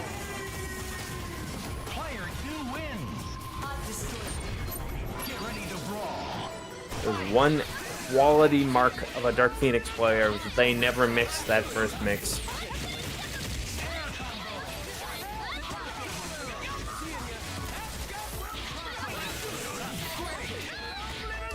You can see Maru very confident in their Dark Phoenix. Stumbled a little on B-Man's playstyle, but it just doesn't matter. Both players have relied on the inevitability of the Dark Phoenix confrontation to keep themselves fairly confident and not panicking. This looking so good for Maru. Gonna get a lot of damage on Deadpool.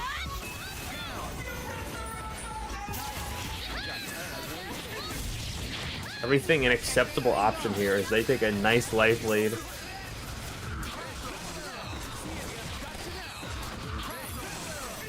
Man, he's back to his old ways.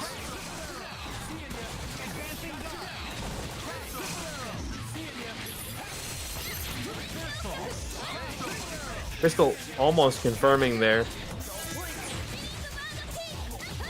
Got the bait, but yeah, she's safe after that. And here we go.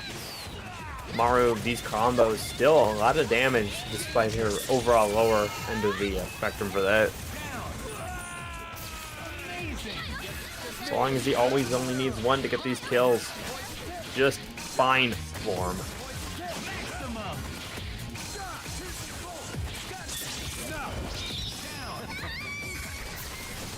Find the Gimlet here.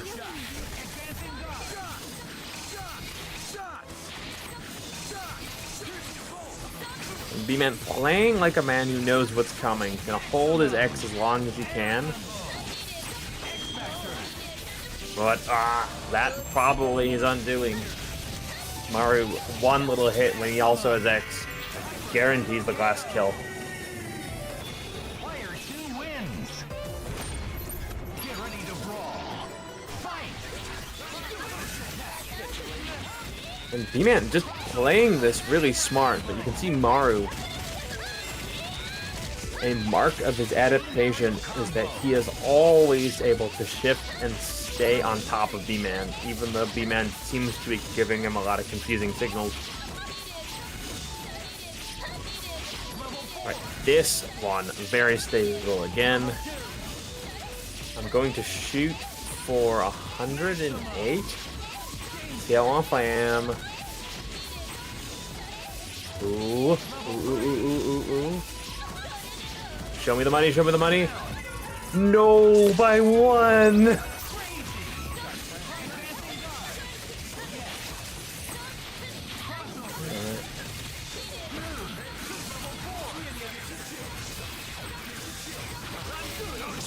There's always been with the Dante, where B-Man takes back this momentum. I'm going to look for an answer. Wow. Hey, Dante picking a lot after that. See if Hawkeye can't slow this down.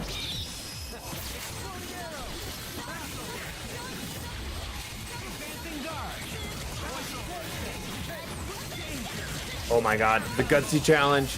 The slide almost working out, but Hawkeye down, Dante. Took a lot. Luckily, in Jam, he heals very quickly.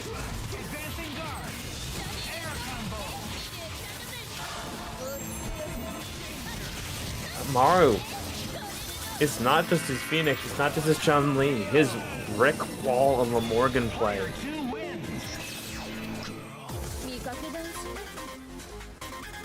So many close matches, but it just never was enough. Maru going to advance, and that means Big Hero is heading down to the Shark Tank.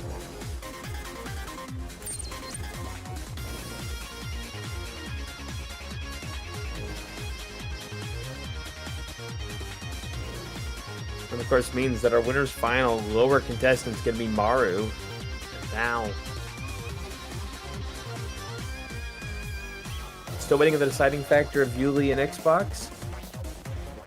2Max and inevitably TJ, to see how close we are coming into our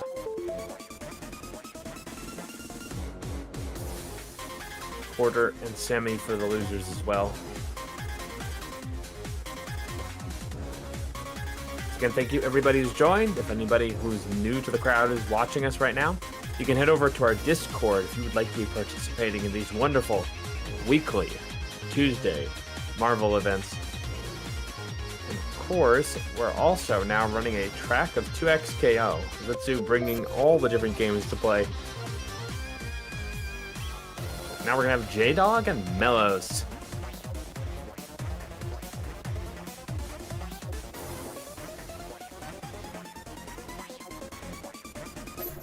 Get ready to brawl. Fight!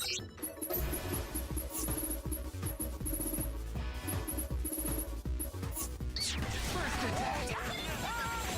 Crossover attack. X-Factor. Crossover attack. X-Factor. Done with you!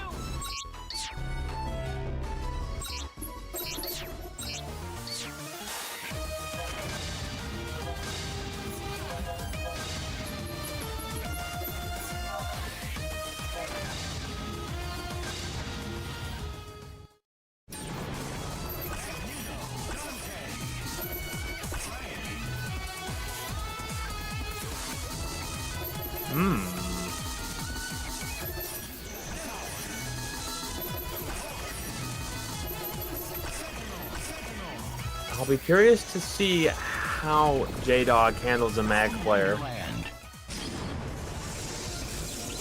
This to the talking. Get ready to brawl. Fight!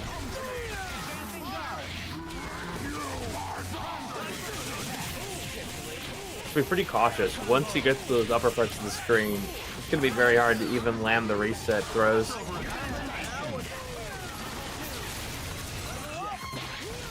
And though difficult sometimes to get to this point, this is usually where a lot of big body teams completely crumble, is they have no reliable ability to evade a lot of the stuff from Frank West. But he gets a lot of guaranteed chip and meter build.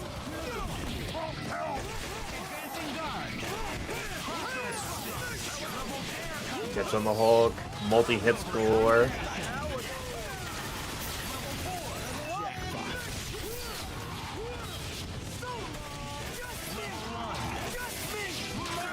Able to a little too low to the ground, but guaranteeing both chip. God, J-Dog, the throw of his entire career right there. Challenges that battle sauce, finds a throw, and suddenly he's in the game.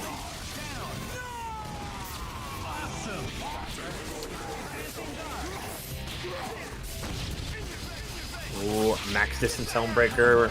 We're gonna get an X-Factor breakout here. Yep, no more. Both players at the end of the X-Factor clock. Still, though, there's one thing J-Dog does have going for him. Having close to 5 bars guarantees anything for Sentinel can kill. We've shown his natural ability to bait out assists could be the end here. Is that Dante call from Melos are just hanging in front like this. Just like that, yeah. The somewhat predictable Dante calls almost proving to be an issue for Melos, but that Magneto, strike hard, strike fast, no mercy, one up Melos. Get ready to brawl. Fight! Advancing guard. This time Melos has managed to find himself in the position J-Dog loves best. Playing to Nemesis's preferred ranges allows him to do a lot more things.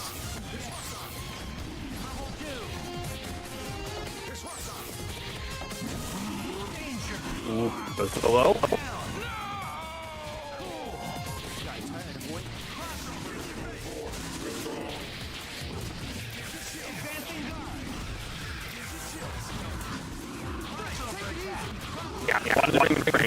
Guarantees that he gets punished, which he's gonna get. That's also fine. And at that point, momentum will completely shift if he keeps himself solid.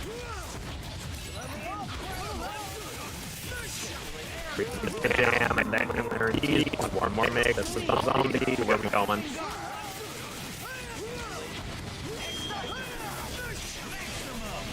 Such incredible sequencing here.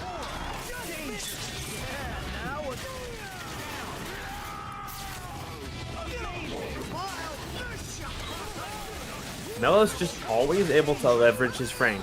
This character can be considered quite weak in his unleveled state, but talented players to the level of Melos have always managed to find a way to still get those levels.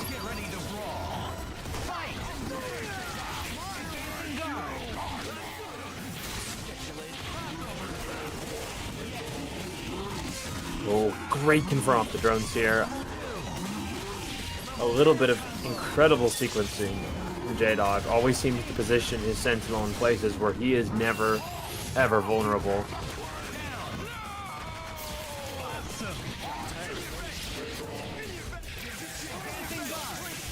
Hey, Melos?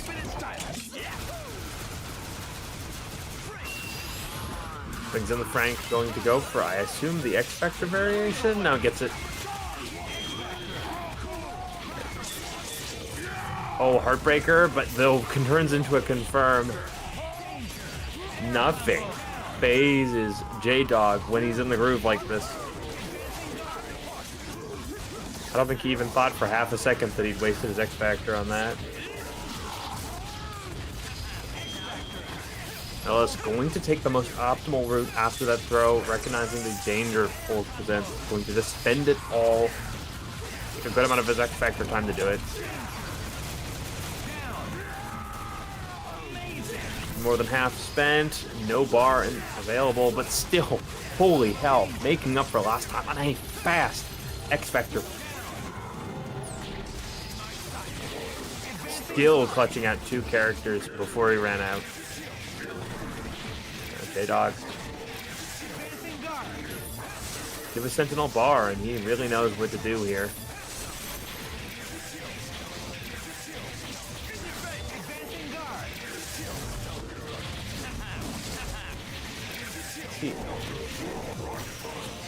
Compared to someone like Dina, Melos really does like to keep advancing when he holds his ground with Dante, as opposed to B-Man, who likes to be more stationary.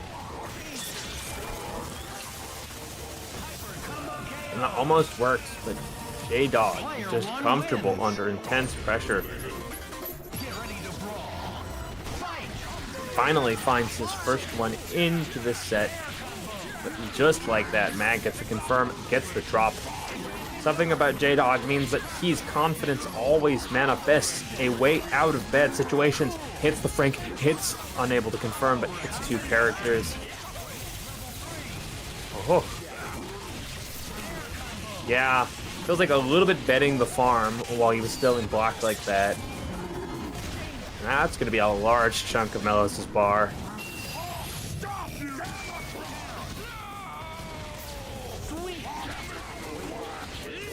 Okay, Sentinel going to be pretty protected while he regains health here.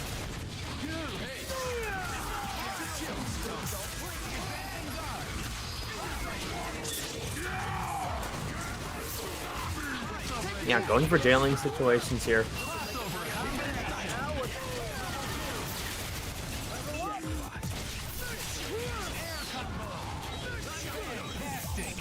Ooh, that way.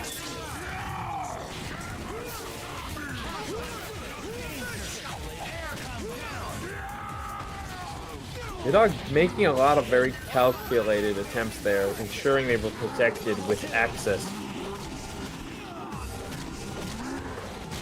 Somehow, this Nemesis, a comeback character far beyond what most people associate with this character. That's gonna fall just short. Oh no, the X-Factor, but earlier Melos, a little too much confidence, utilized the forbidden drink. That confidence, still worth it. Dante, oh, that birthday drop, possibly the entire game right there, but both these players never let a mistake hold them back from doing what they need to do. And Melos never even felt it, never even worried. Takes it over J-Dog. Very good sets between the two.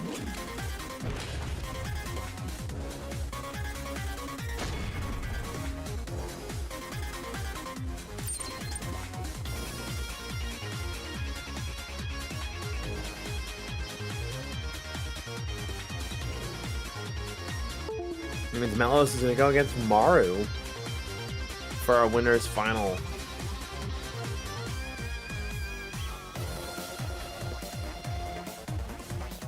And J-Dog's waiting to fight the victor of Julian Paradigm. D-Man waiting to see the victor of Tudamax and Fabulous Zucchini. Man, we are in for it with so many good matches.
Player is going to connect.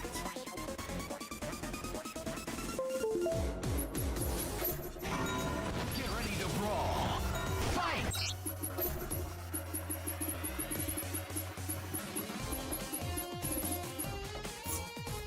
We got Tuda and TJ.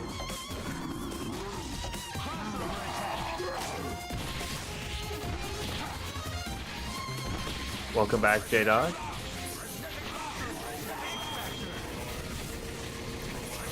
Sure, most of our wonderful viewing audience are thinking, God, should I be concerned of how many Hulks are in this bracket? The answer is no. Just love it.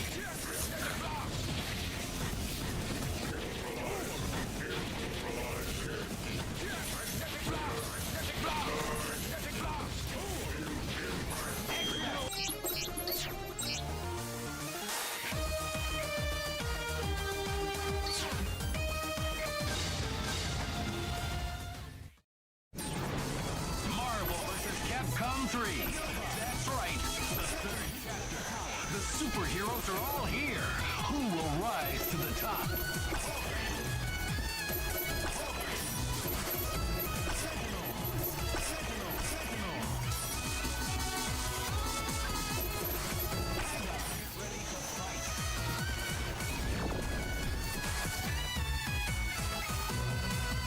Bone Wonderland. There can be only one winner. Go for broke. Fight!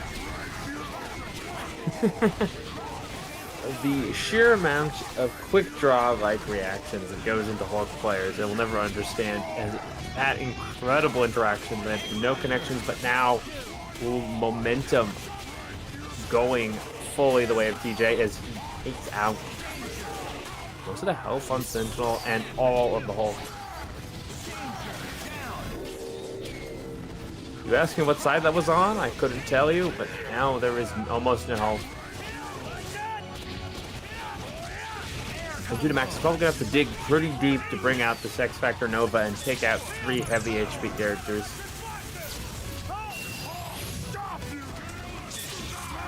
Oh my god, the drop! Where's the X? Max now running on fumes as most of his resources in life are gone. Gonna get caught in the interaction here. Oh my god, TJ was churning that throw.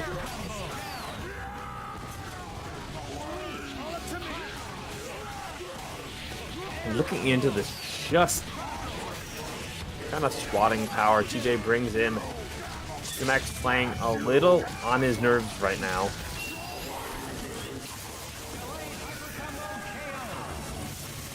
Player 2 wins. Go for broke. Fight! Chin decides this time Max trying to fill the void. Nope, I realize I've been muted the whole time. I was wondering if you'd notice. All right, but we got Tunamax popping the X Factor to get rid of the Hulk here. Very wise choice. Fade out the hard drive. Good job from Tunamax, and gets the throw. This is looking to be Tunamax's game, but we still have that. Uh-oh, not enough meter. Favorable reset though. Ooh, we don't care. Favorable. Is he gonna have enough resources to kill here, though? Uh-oh. Uh-oh. This is checkmate here. Oh! Gonna have plenty of bar after this pit. I've been seeing a lot of Sentinels do the slight before the rocket punch. I wonder if there's some tech behind that. Zucchini looking for the air dash out. Tunamax not biting.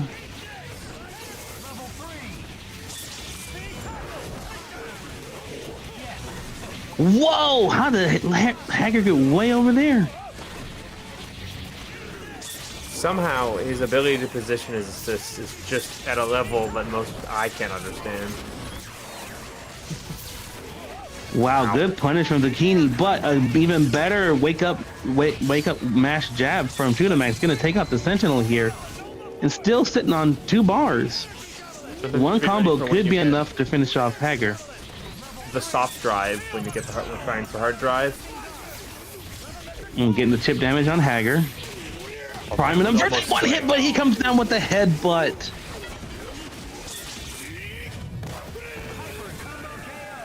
Dancing on Tunamax, Zucchini is with those whip specials and normals. Tunamax kind of on his back heel here. What are the adjustments? He does have a Hager, but no, decides to keep it with this main team. Oh, What side was that? That was the side that it hit. That's the answer. I think that was forward.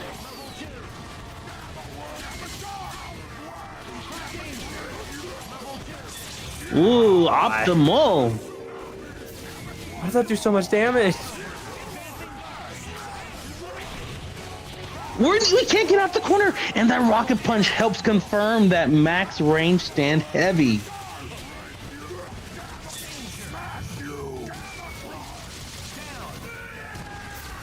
Now down to Anchor Hulk. Oh, good block on the mix, but not enough blocking power from the overhead, and Tunamax says, "Get me out of here." Zucchini taking that set with a clean 3-0.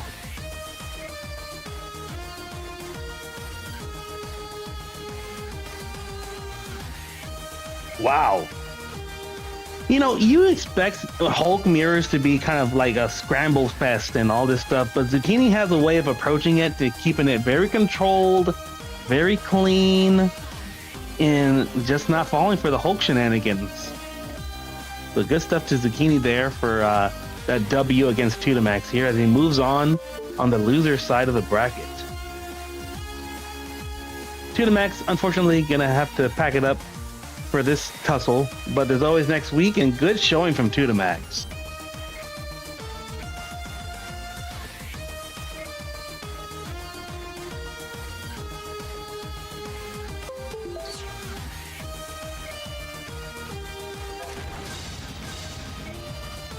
Next up, we have Yuli versus Paradigm here.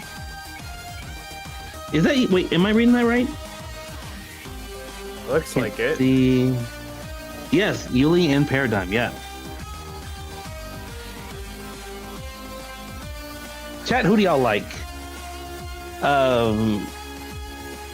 You know, both are very strong opponents, but you know, I'm a Hager bro, so I'm gonna root for the homie Paradigm. Although Yuli is also a very strong player in his own right. You know, some people say he can be a bit unpredictable at times, but that's just his patented style, and it's been working for him so far in his Marvel career, getting lots of high accolades and achievements across various different tournament series like TNS and Oh, what was the other one, dude? I'm blanking on the Kevin Hall one. X Factory? X Factory. There we go. Thank you, Tim. Tell you, it would be incredibly embarrassing if I forgot the one I always do. No, you got it down on lock, man. Get those DMs, 8 at night. I'm very disappointed in you. You missed an opportunity. All right. Buttons are checked. Characters are about to be picked, and action is about to get going here. Yuli running the ZMC, Zero May Cry, and Paradigm opting to go with the Morgan this time around.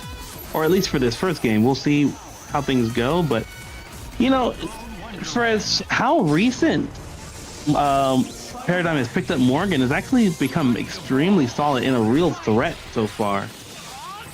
They're doing work with it at Frosty's and in other places too.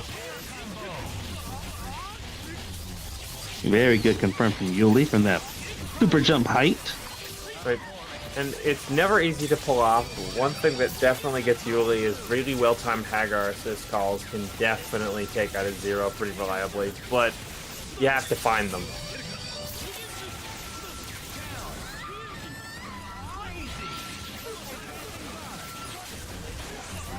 Whoa, stand heavy. Yuli baiting out the lariat assist.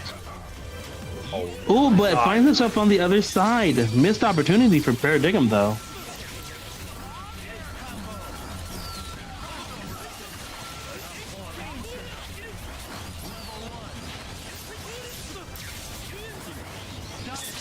Oh, that's a drop that may come back to bite him.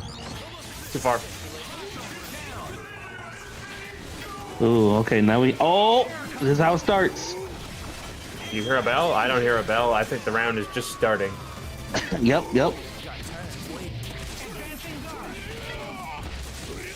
Oh my goodness. Ooh, I wonder what he tried to do there. Maybe he tried to punch? May have to ask him later what that super was. Maybe it could have been an input error too.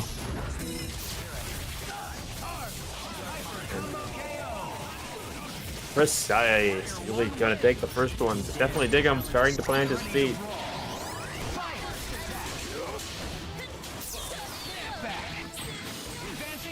Oh, we snap out the zero and bring in the Virgil.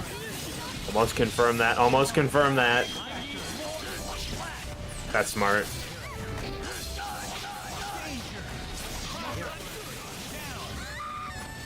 Maybe some of the learning curves that of Paradigm's Morgan's kind of showing here. It's just not able to make some of these straight hits convert into anything more meaningful there.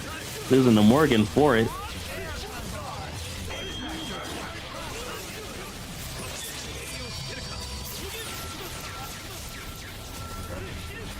Wow, that lightning. Yuli loves to do the up angle. And if you're not ready for it, it blends in so much on Fun Wonderland.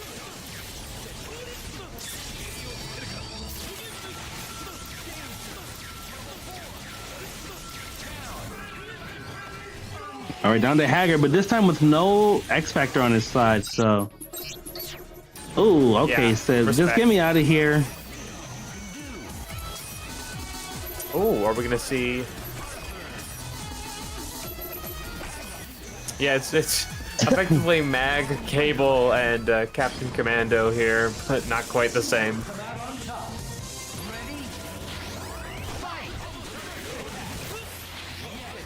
Maybe the extra speed and mobility of Magneto is what Diggum needs to turn tides against Yuli here.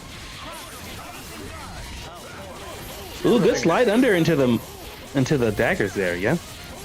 This team gives you more time and possibly a more relaxing neutral against someone as chaotic as Yuli. For someone like Diggum, that might be what he really needs. Good block on the Violent Axe. Oh, almost confirmed that. Almost confirmed that.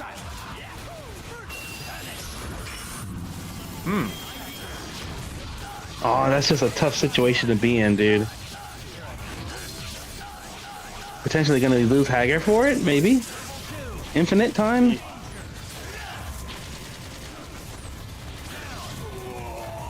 Ooh, and you take the mid screen. Oh, good setup from Yuli there.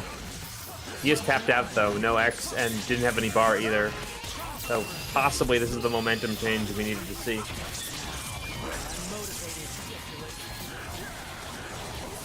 And versus Mags, I'm not sure it was worth spending for Devil Trigger here. You're not gonna, once again, no build. Possibly no kill. Watch out for the X Factor. Oh!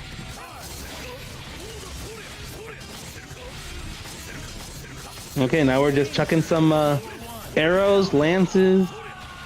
Okay, this is good. This is very doable. Fire Dragon. Oh.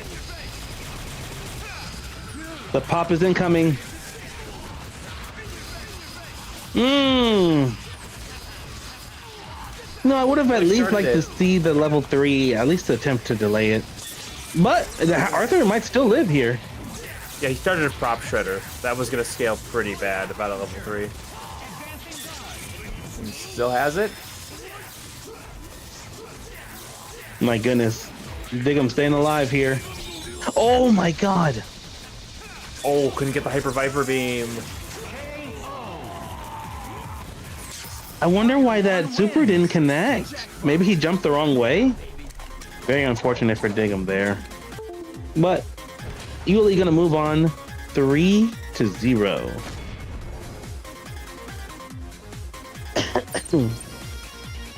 Next up, we're gonna have Melos versus Hyorin Maru.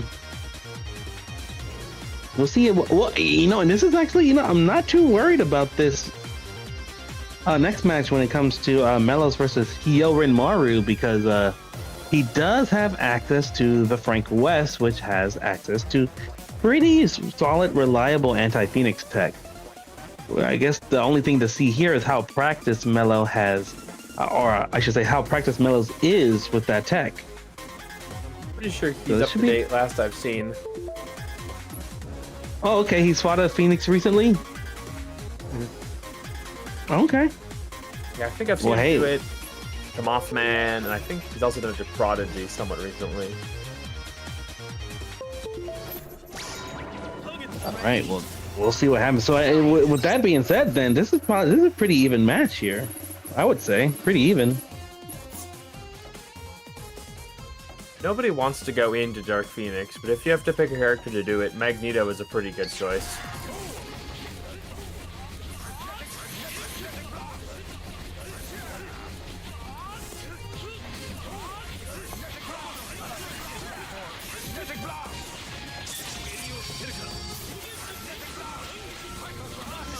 As we get started here, just want to thank everyone who's tuned in tonight for the first edition of the new Tuesday Tussle, hosted by Full Zetsu.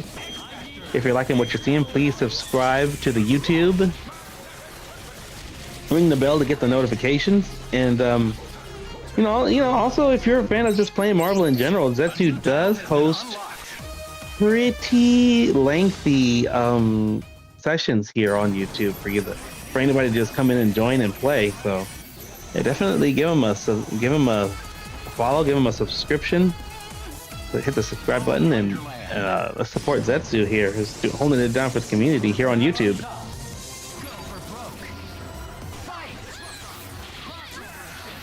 All right. I don't think Melos is too worried about overexerting. Really, all he needs is one touch. As I say that, Chun-Li's touching this Magneto right now. Good break from Melos.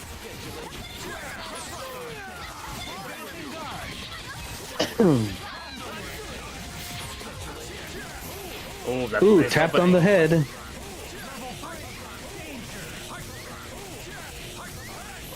Looks like we might just kill. Oh, okay, get the picture, and then Devil Trigger. Dude, the team synergy here is amazing. That was so smart. What if this, like, the first major player to play this was Rika, right? Rika Reedman, formerly Fizzy Cups. But Yeah, Oh, the right, instant overhead.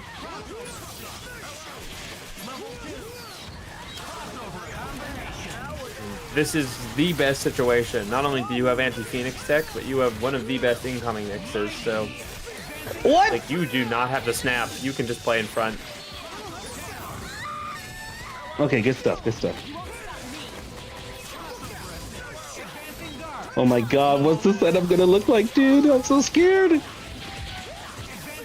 Yeah, you can see the definite fear in here is challenging Frank West's paddles is hard, and if you get anywhere near her, it's gonna, yeah, just lucky didn't get caught too close to the ground. Excuse me. Oh, Dante caught. First spend here.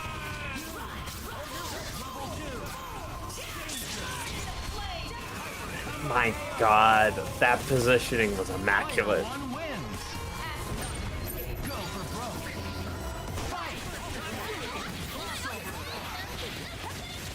Yeah, unfortunately, Mellows didn't get the right, wasn't able to get the right kill against that Phoenix. Team aerial combo. Oh. 117, I think. I'm gonna guess 130. Ooh, this is getting close. Oh no, I was way off, dude. Oh my god, this could be my day. What did you say again, real quick? 117. Oh, Damn, I'm 7. always close. Was off by 1 earlier.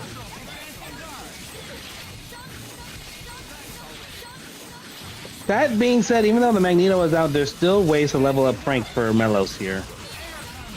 Oh, that was so cheap. Those Chun legs are such a good lockdown tool. Oh, I would have level 3 Dante, but this is just as good. Getting rid of Frank's the major priority. Reset.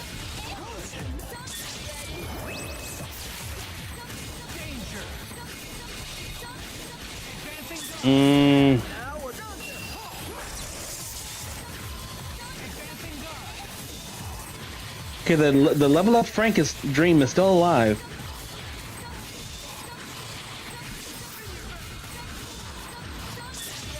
Maru just playing this immaculately. It's all on the sequences of what Dante can do here to get Frank either a connection or at least enough life to survive. Well,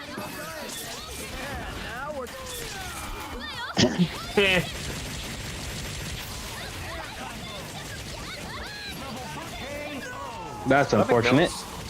Was familiar of how much startup and vulnerability that is.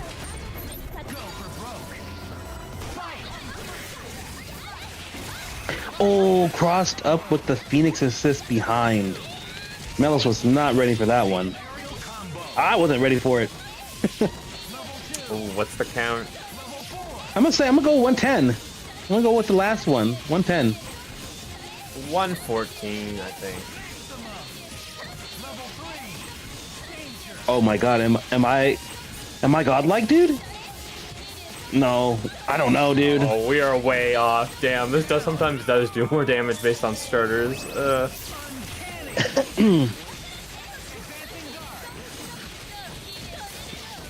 The standing low, dude. Oh, and the soul drain. That's a lot of resources already gone. Oh my god, here we go. That's all he needs.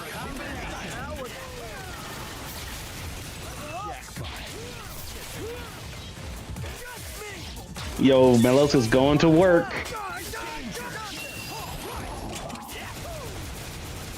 Get the optimal kill. And this is all it needs to be. She's trapped. Oh my goodness, she's free. He's stomping on heads here. Thank you. Oh my god, this good break from Maru there. Yo, the confirm from that far. Melos is a god with this Frank West. And now Phoenix coming into some shenanigans here. That's the setup. Oh my god! Oh my god! Oh my god, we're gonna see it! Ooh, okay, lockdown. No. That was a series of events that I was not ready for.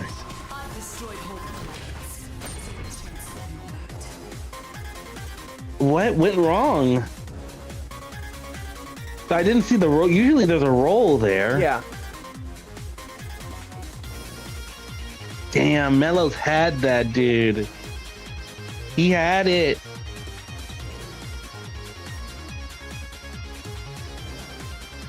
Damn, that's a heartbreaker right there, dude. But Melo's still staying alive in the loser's side of the bracket. But Kyorin Maru moving on to, is it was that winners finals? Is he in winners finals now? No, he's on to Grands, and that means Melos is going to be fighting the winner of either B-Man and Zucchini, J-Dog, you, and Yuli. Oh, it is. Oh wait, am I? Hold on. For losers final. Let me make sure I didn't get called. Okay, so B-Man and TJ next. Dude, I just love watching TJ play, dude. This is such a treat. I'm glad he entered, dude. And Servers that we're TJ, playing on. this is East Coast Amazon, I think. But TJ coming off of a tournament win, fighting. Well, he wasn't fighting. Well, B-Man plays Hawkeye, but you know, tournament win against Wedge, who was also regarded as one of the best Deadpools, dude. So TJ's coming in on a pretty hot streak here when it comes to these Deadpool matchups.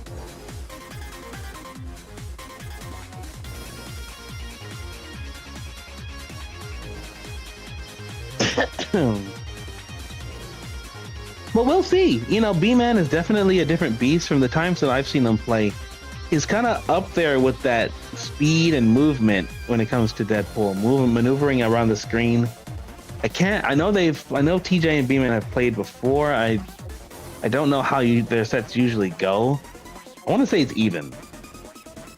So, you know, we'll see what happens. What about the Dante? B-Man knows every single tool and when to use it. I saw him use moves that most Dantes have never used. Crossed up with Revolver. Oh, Revolver. That's the spinning ice move. Mm-hmm. All right. Well, we're just getting our players connected here. We'll let y'all know who's on what side. Excuse me, sorry.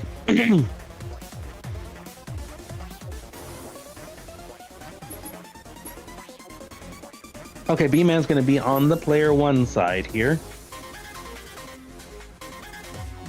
But you know, Frosty was such a great experience, man. Getting to see everyone in person and chop it up and just have a good time with the community, dude. You know, you can say one thing or another about some of the trolly stuff that happens online, dude, but when everyone's in person, it's like, you know, we put all that stuff to the side and it's just a family reunion, dude. Pretty much exactly that. And I mean, credit, as you said earlier, to Wedge, almost taking it to TJ. Because, like, you met him the morning in the hotel. Because we were in the same hotel. We were eating breakfast, and Wedge is on the line, and we're like, Wedge, one, you've got matches soon, and two, the breakfast is about to close. Like, crap. I'm like, hey, you need to rush over to the venue? No. A little bit of an awkward morning, but he was able to collect himself, and the person who's about to play managed to take it over him, but that is such an accomplishment to even get up to someone like TJ. Yep. All right, well, let's see how the B-Man handles the beast that is TJ. Fabulous Zucchini 19.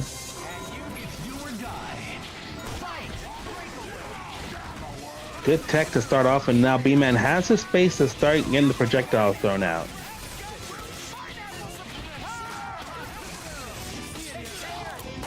Ooh, good tick throw there from B-Man. Okay, now these are gonna be okay. We don't get the guess. Oh, good jump, a great air grab from Bikini there. Read B-Man like a book. And now we got to eat these godlike incomings. Sheesh. You know, it's just so hard playing against someone who's as scary as TJ when it comes to just pressuring you and making you feel like the walls are closing in around you. Wong Factor version 2.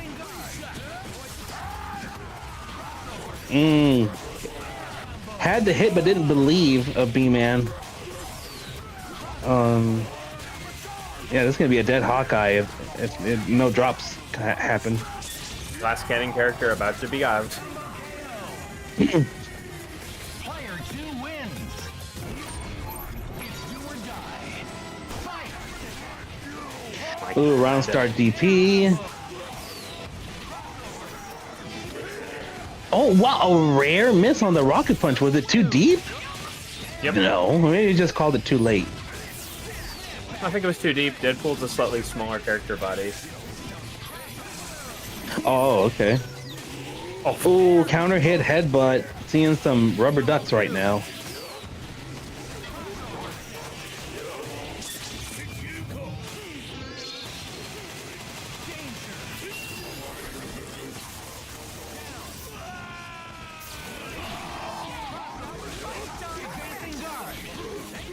All right, Deadpool survives the incoming. Oh my god, that was almost it. Now, unfortunately, I don't think there is a Hawkeye Infinite, so we're gonna have to go for some resets here. Or we go for a level 3. yeah, just wants the reset. There we go. Oh my god, Hager's fast approaching. So scary, the walls are closing against B-Man, but B-Man's staying composed. Grenade, a very good tool against Hagar. And B-Man saw the opportunity to escape, and now we're back at full screen. The chase continues for Zucchini here. Oh my goodness. Can we pick this up somehow? Very nice pickup. Oh, and he has a level 2 X Factor, Luke. Oh my god. Big. Hawkeye absolutely dominates Sentinel once that X Factor goes off, and maybe not even needing that. Alright, B-Man staying composed, finding an opportunity to escape, and taking his first game by tying it up 1-1. And did you see those expert uses of the double jumps and wall jumps to throw Zucchini off at the bottom? That was so good. B-Man manages to move a lot while still staying in roughly the same space. His controlled positioning is definitely on the high level.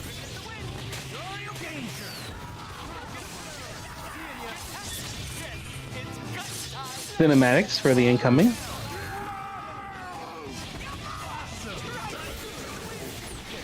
Good block.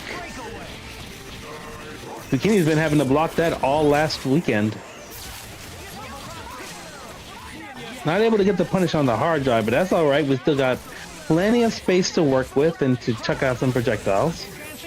And B-Man's Deadpool shimmy is just next level of how he's just staying outside of TJ's ranges and going underneath them so reliably. This is tough for Hager right now. Oof, got sniped out. Now it's all up to the robot. Does have X Factor on his side. Oh, and in fake. front. Oh. This might be the opportunity TJ needs. What a fake there. Everybody thought he was going to go for overhead. Oh, he wanted the punish on that jam session, but just was a little bit too late on the trigger there. He can follow up after this, so he's going to get even more damage if he needs it. B-Man going up two games to 0 against Zucchini here. Now, I don't think this would be an upset if B-Man wins, but just considering the streak Zucchini has been on against this Deadpool, against all the Deadpools, this would be quite an accomplishment here. Yeah, Wedge regards the Hulk v Deadpool matchup to be pretty bad. Wow, that was a tricky mix. It finds the air command grab. Sorry about that.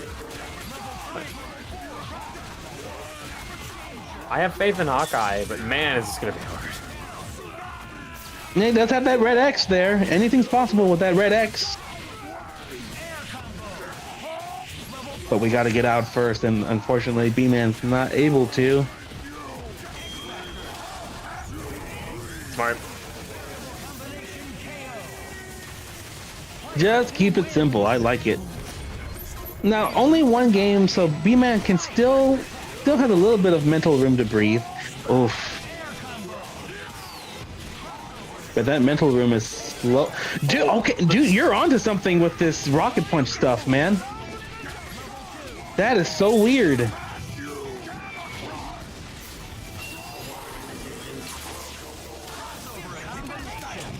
You force the X Factor?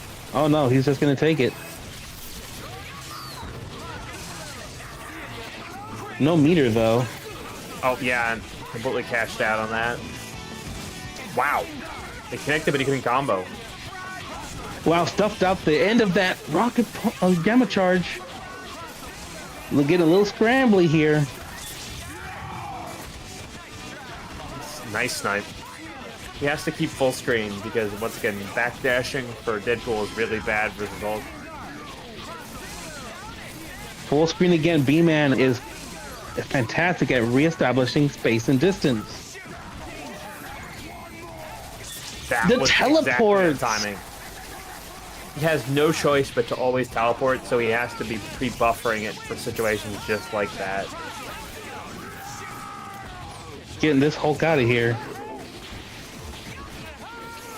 Not much of an incoming mix, but this is okay.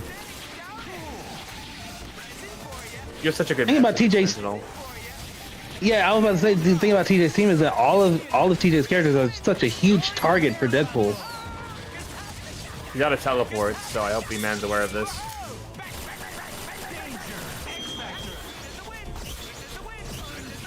Ooh, oh, I got the drop! This is looking pretty grim for TJ. I mean, we still have the red X, but man, still. You mash for your life, B-Man. Oh, there it is. He ain't got the perfect kill. Oh my god, B-Man's a god, dude. I drive. Is you ready for the punish? Oh, okay. Just get away. Oh my god. Air super? I didn't have meter.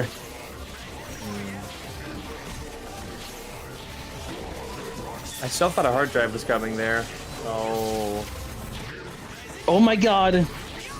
TJ's still not out of it yet. Oh, this is how it starts. Stay front. Oh. Good blocks on the low. Bit. TJ, if you do this, you are a god. If you do this, you are a god. Wait, what's the time looking like? Oh no. He doesn't have any fast kills.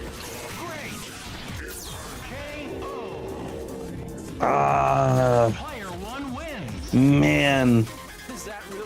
Good stuff to be. Okay, well let me go get ready to play my match here.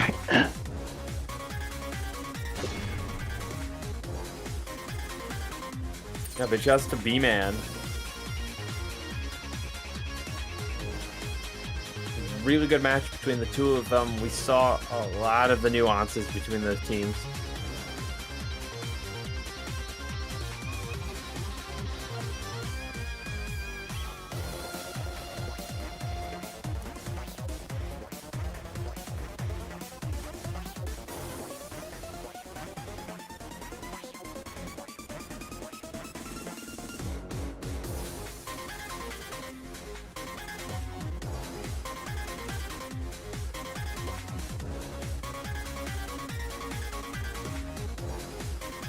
There we go. Gonna be J-Dog and Yuli. Definitely a change of pace.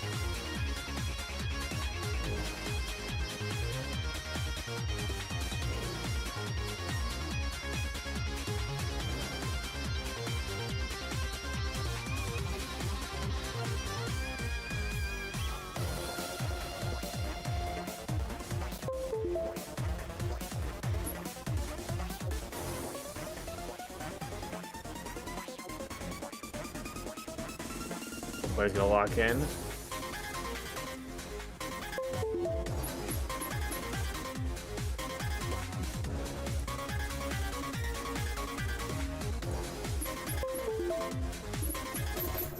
It's do or die. Fight! As a reminder, both players have gone through quite a few names to get to this point. In their initial winners run, J-Dog went through Tuda, Stinky, Zucchini, fell to Mellows,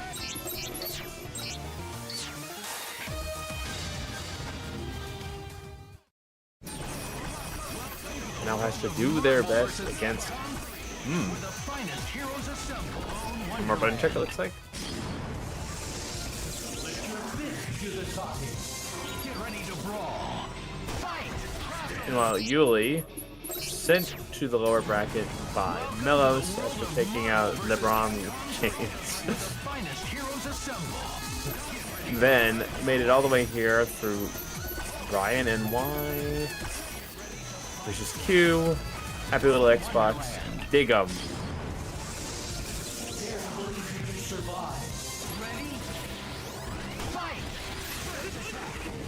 And if there's any person who understands how you are supposed to run Nemesis into zero, it's going to be J-Dog. I feel like this matchup is so hard. The powerful fundamentals of his play are already showing. Really, better yet, able to position that combo so they are in the corner when they can start building bar again, but actually lets him out. Confident on this chip. And confidence well rewarded.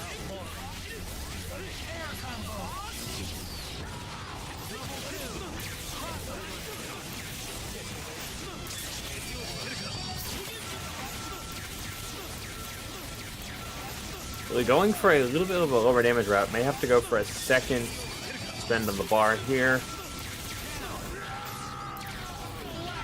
Still all fine. Jay probably going to immediately make the choice to run into hard drive. Checks and forces the Yuli for going after Dante. Really, well, sticking to the ground, sets the jam.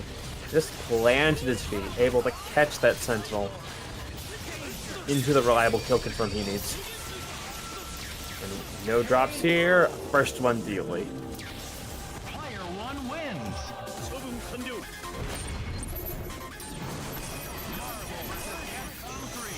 That's right. Third chapter.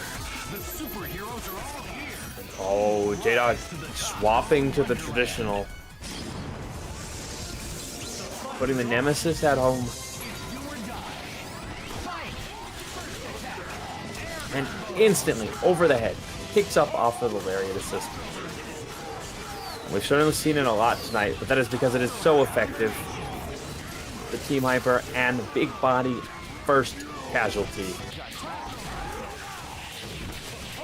Incredible picks up again. As much as Nemesis was a major earner tonight, you can see by bringing in the Hulk.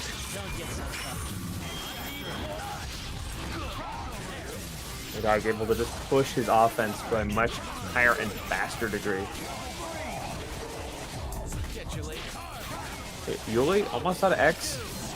Probably only gonna be able to get the kill on Hulk here.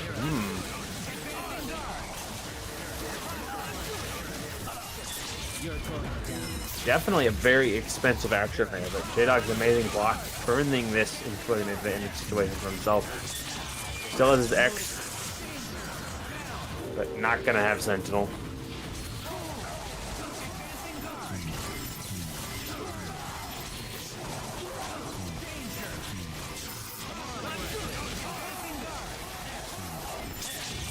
Really doing such an amazing job of putting up all of those traps for Hulk. Gonna bring in the Hagar, forces the X. Wow. I think Yuli wanted that snap, but it give us a little bit of a break where he may not have any meter. But this pressure, relentless. What a reset. Yuli now able to confirm off of the jam. Oop, maybe not this time. J-Dog losing all of his X Factor. And still not getting a confirm on Virgil. It's Dante, high time. Yuli, very, very familiar with Big Body's matchup at this point. Because he's not going to easily be checkmated by a lot of the things J-Dog's trying.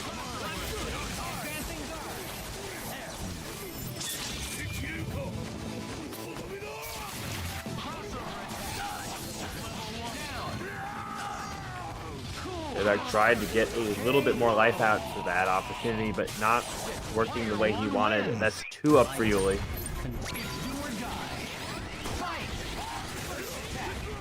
Still going to rely on the big body choices here.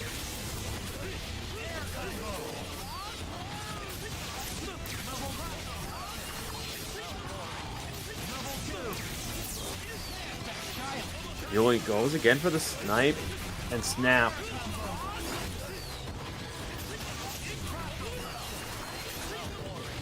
Trying to sweep the assist leg before going for the rest of the team. Oh my god, a small mistake into the lariat, and now J-Dog suddenly back in the game and going to confirm on this. Never mind. Whew.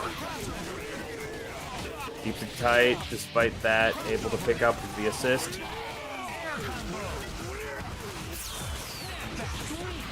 Incredible play. J-Dog taking one small break and turning it into a possible victory here. Gets the pickup.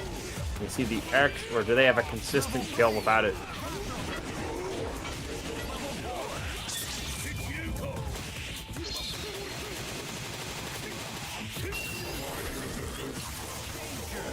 And one more.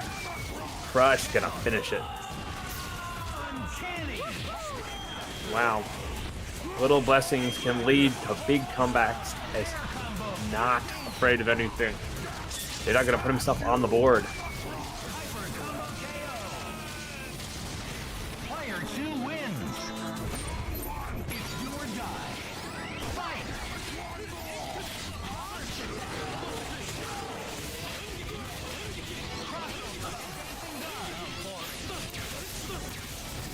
Oh, Yuli's incredible ability to get those sneaky little hits there.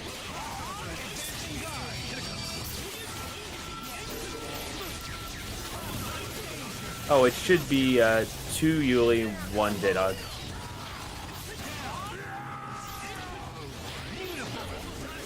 Oh, well, speaking of which, already looking like J-Dog might also only have 1 character as this Sentinel about to suffer.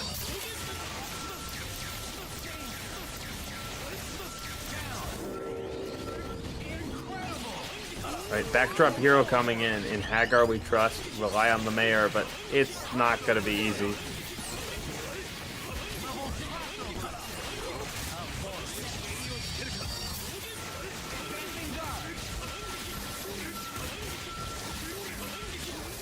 They're going to sit on his X for as long as possible, tries to get a bit closer.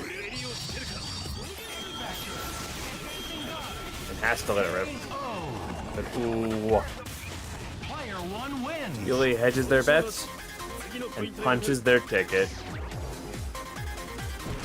Going to be fighting B-Man for the opportunity to fight Melos and head on to Grand Finals. Ooh.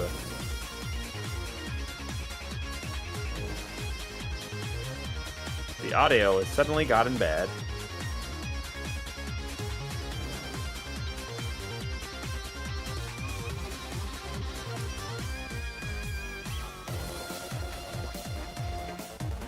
Video looks fine, but the audio was really choppy for a second there.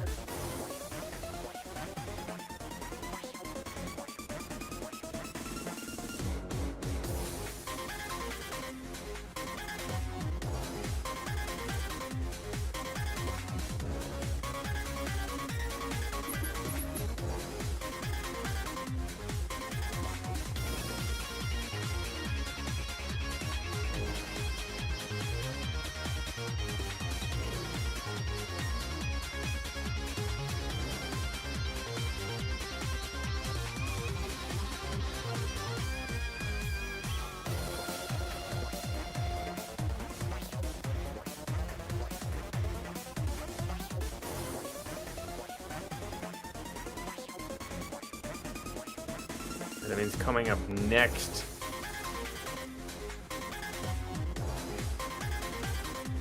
Will be our B-Man match.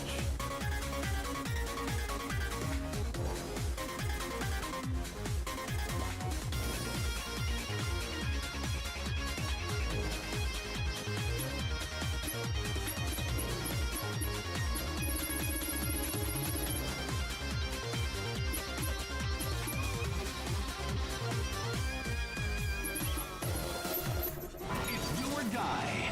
Fight!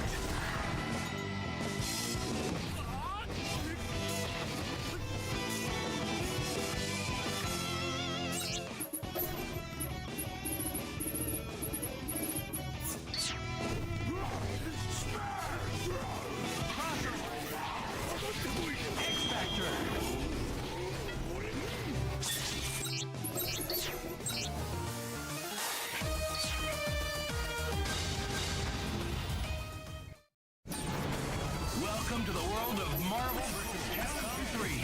The world's greatest heroes are all Well, that means B-Man on the right. Yuli gonna be in the middle. That left side. Wonderland. Just like that. We're gonna be into this action. Ready? Fight!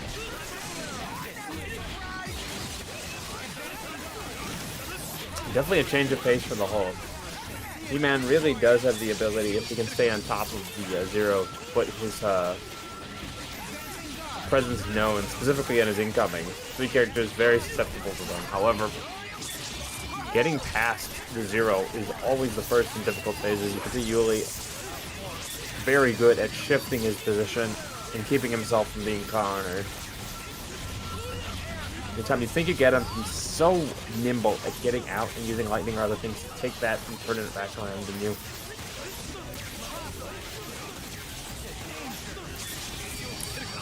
And just like that, we're going to lose Dante, a big part of the team falling out. Amazing blocks, he's out. Ninja gift to maneuver to the ground there. Almost full confirmed twice now.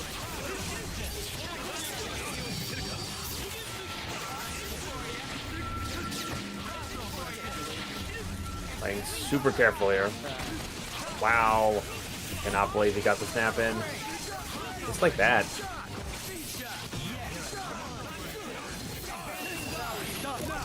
B-Man finds his punish. Yuli not able to X that in time.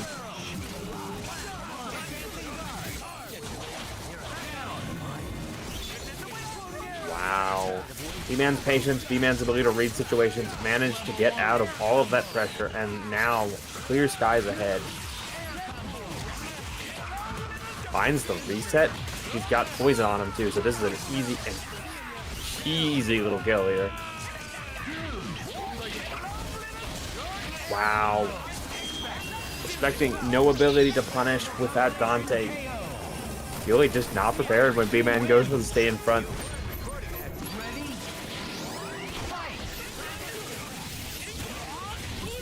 This time, Yuli, God, barely 3 seconds in, and Deadpool already at half health.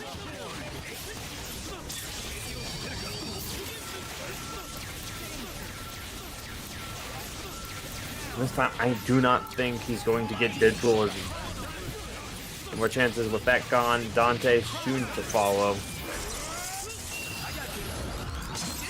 But at a pretty safe super. Almost allowing B-Man out. He's got to be careful of this last little chase from Yuli, but finally builds his space. So Yuli brings the jaws back down. Wait. No buster release there. Oh, B-Man living on the edge of a thread here.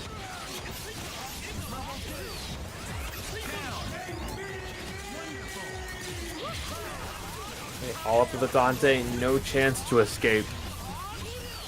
Yuli at any point can make this easy for himself. Activate X Factor.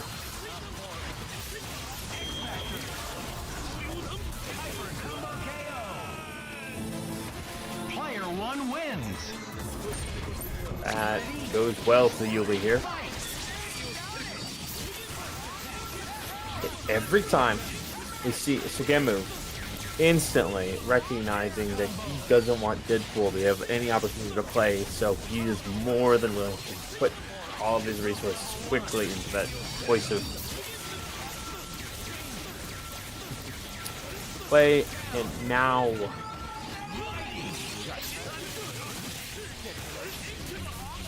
my god, Yui perfectly landing everything in the situation.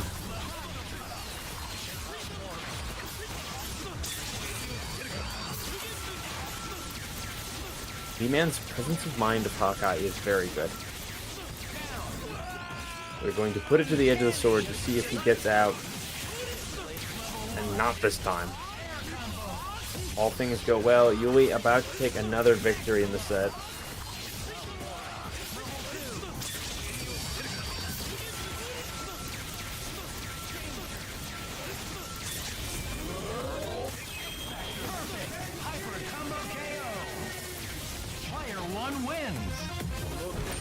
Not a scratch on him. Yui punching himself closer and closer to sending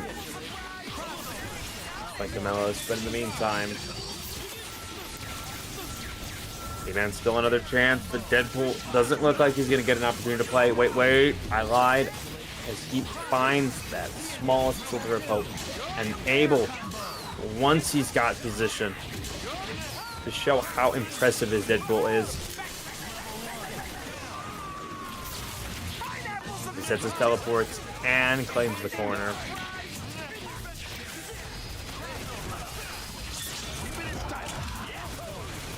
Ooh. Yui, you can X-Factor this? Yeah. Recognizing the Deadpool as a threat. Okay, that means Virgil coming in.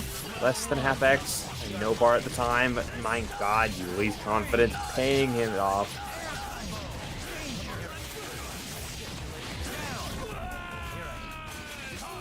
Alright, put to the make or break. X-Factor out. Hawkeye in. Can he find the escape? Start the game here. Force the X-Factor. Can punish this. And possibly we have our start. Gonna be a pretty quick kill on the glass cannon. Gimlet for positioning. And 1 or 2 exploding arrows. Set it up.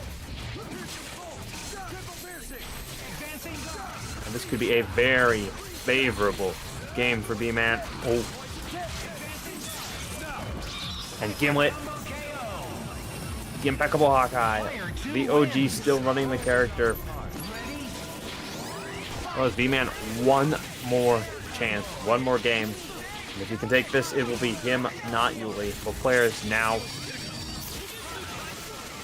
mere hits away from punching a ticket to fight Mellows and then possibly Grand Finals.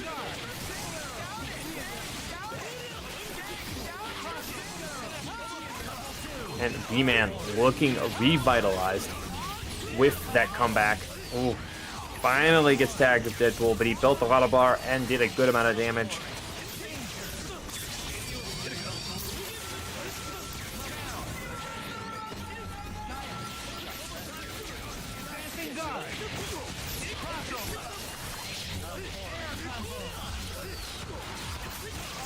Already, the call for another Hawkeye comeback looks like it's going to be there. But wait, Yuli's execution has allowed both characters to survive. Keeps it safe with that DHC.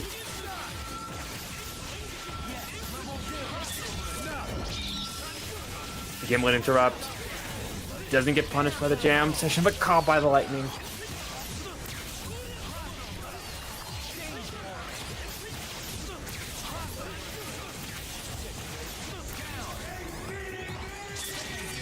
Dante left his X-Factor, 2 bars to his name. Can B-Man wait? That was good. He got out of the assist. What an incredible throw. And wait, no OTG.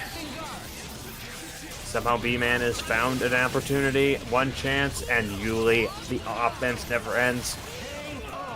Never panicked, never worried.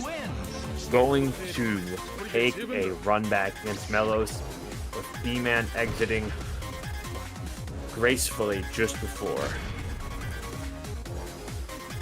the loser's final debut.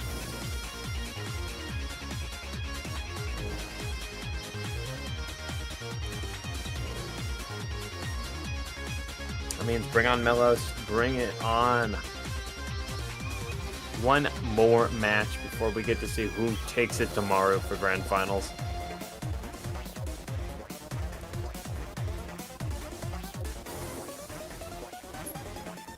Also be a lot on the line.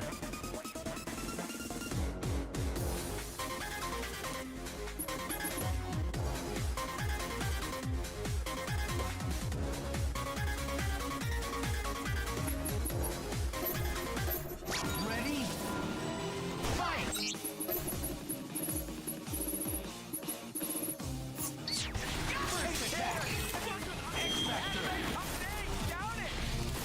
So again, thank you everybody who's joined us today.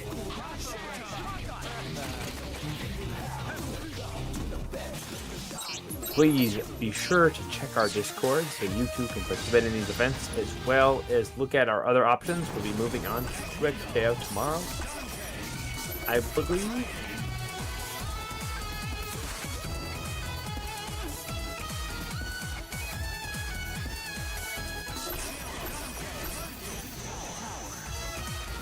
Bone Wonderland. There can be only one winner. It's do or die. Fight! Yuli was sent down to the lower brackets by Melos. Let's see what that fabled Frank play.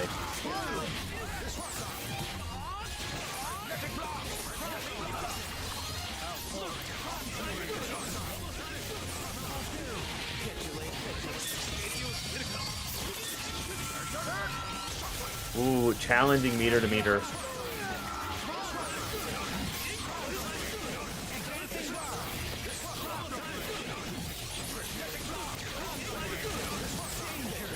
Definitely a little bit of a risk for Melos. Worth it for the technical advantage, but without two available bars. Frank, if he comes in, won't be able to call Dante for the setup. So can't be too careless with meter. As I said, really under all that duress finds his hit. A barely alive Zero still puts in a lot of work on any team he's on.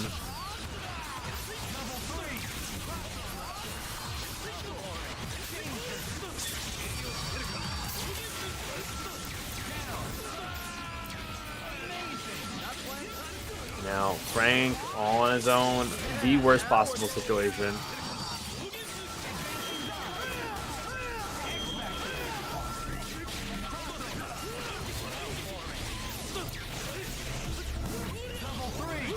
Has to be very careful. Outranged and definitely out hitbox by Zero here.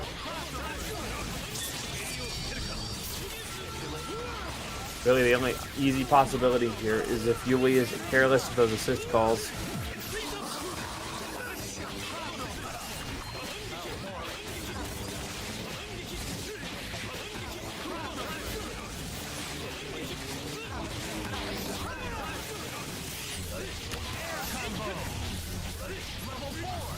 Excellent catch.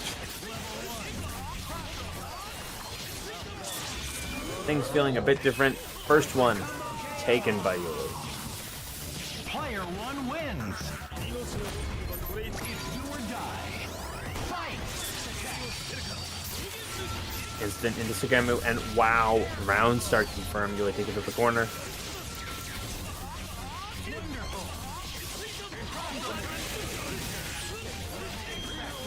Ooh, cannot lose Dante. Had to protect them. Big throw. Melos finds his way out of a bad situation and likely be able to kill levels Frank.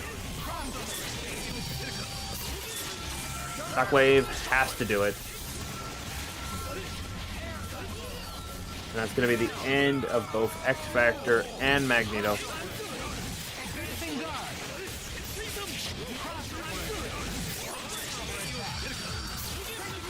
Snaps in Frank. Oh my god, he goes over the tiny hitbox. Hey. Chances are thin, but if he can find that team hyper, the offense changes.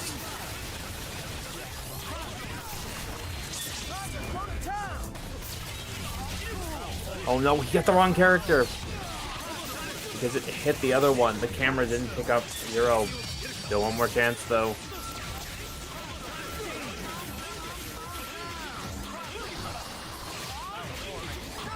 just to avoid the chip. Wow. Really an absolute machine at keeping Melos from setting up things. Still, a chance exists. He just needs to confirm. Oh my god, I got the assist.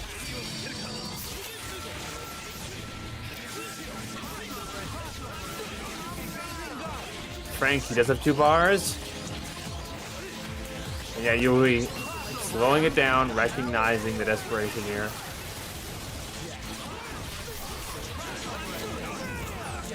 Ooh, nobody prepared for that. Yuli making a great tag into Virgil. And Swords to finish off. Player 1 wins. And that's 2 on the board. Melos showing his incredible flexibility and trying to turn every situation to his advantage. Really locked onto the prize. Knows exactly what he needs to do.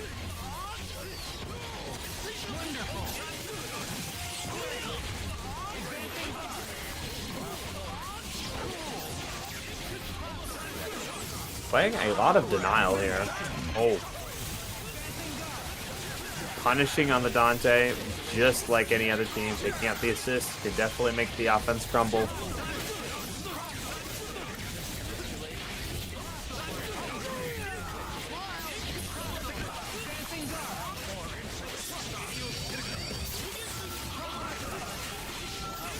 Ooh, brings in the Frank to a good amount of damage here. Really, I think gonna spend anything and everything they get here. Needs to kill this character, recognizing the threat, but oh my god, what happened? He's out.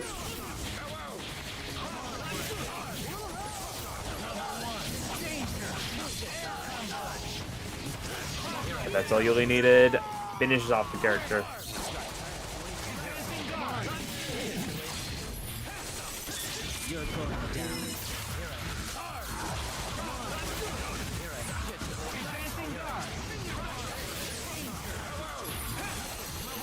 But excellent assist behind. Nice pickup of the crystal.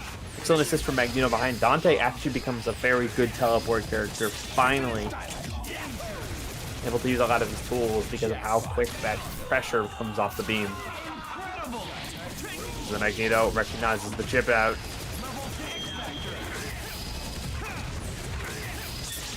And Yuli gonna X. Take a lot of his time off just for Magneto here. Only half X and no bar going against Don. Melos can start something. He's going to have the optimal checkmate situation in terms of resources. Definitely the last minute power up Melos needs. He can run away if he wants. Just needs a few small connections. Take no risk, but he took too many. But Yuli, wow. Not sure what situation there, but Yuli actually managed to kill and then reset. And a Clash of Titans leaves with Yuli heading up to Grand Finals.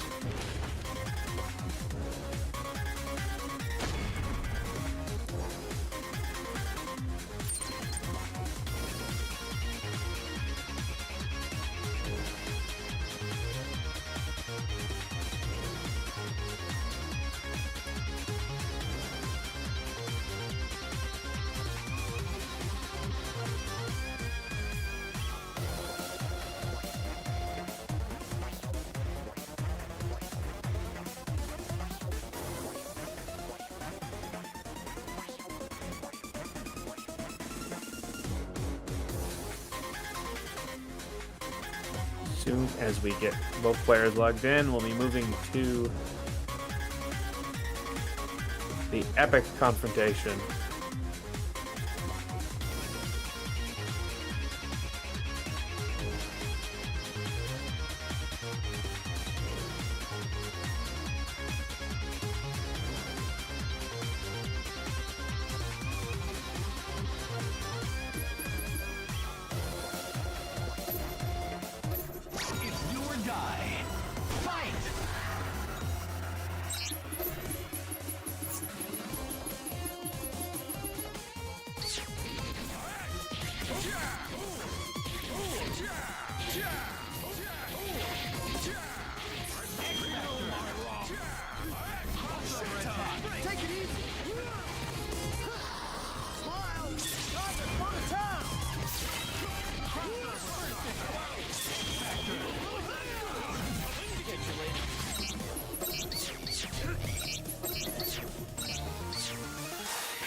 Here we go.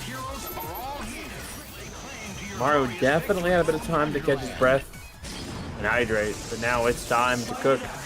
He has to win 3 or fall 6 when fighting Yuli.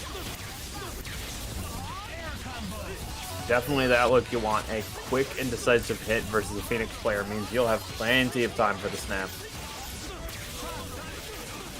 Gets one more. Oh, he's just gonna kill through. Arguably the riskier choice, but still so easy to do with this team.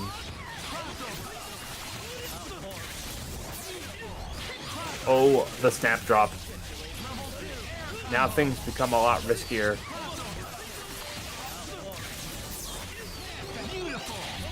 Is at 4 bars, there is a pretty good chance that Jean can naturally get it, but ooh. Yuli just looking so clean. Ensures they've got just a bit of time for the strike of midnight and no Dark Phoenix comes out. Morgan, no life left.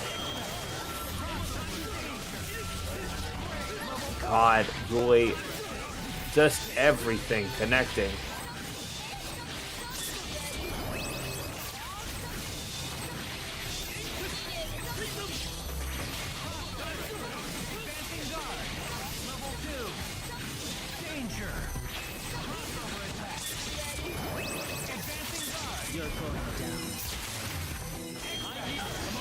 Yeah, Yuli. With crown available, nothing Maru can do. One wins. Get ready to brawl. Fight.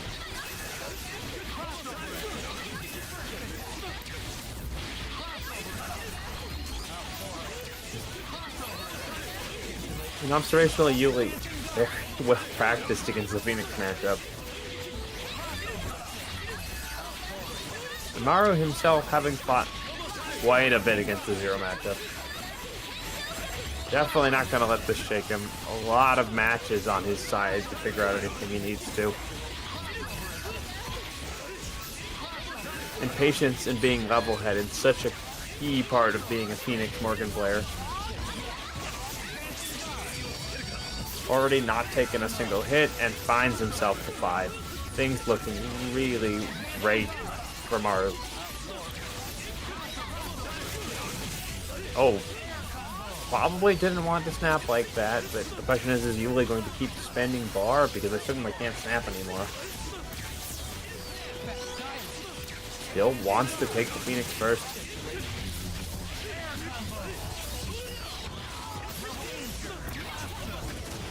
Oh, big drop.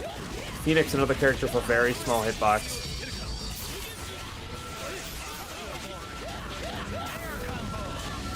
And 2 huge connections for Jean here. Worth the spend. Specifically with Morgan still alive, it's going to be pretty hard to ensure anything. That course of action with the snap and being covered like that ensured that even if Morgan got hit, there is a lot of flex room.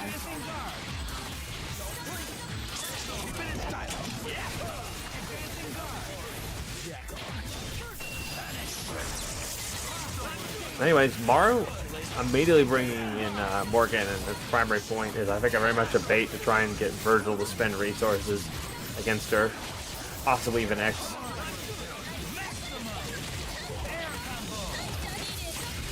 And worst comes to worst, they are not afraid to. Ooh, last connection in that combo didn't quite work, but wait, the meterless, the best opportunity. Now Dante, not a lot to work with, and that's exactly what they wanted. Morgan forces the X out of Dante, which means Dark Phoenix really has a clean runway if they even get that far. Really, a lot of smart decisions made, but the expenditure of that X Factor makes it so much harder.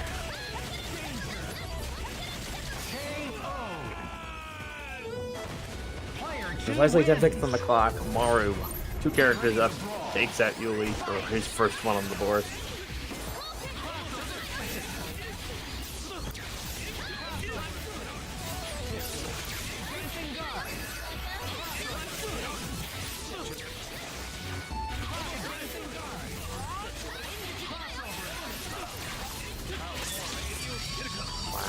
Yuli, it feels like he's a little bit slowing his pace now. I think just recognizing he needs to chase a bit more. Still, that definitely favoring Maru's play. Ooh, risky Phoenix call again.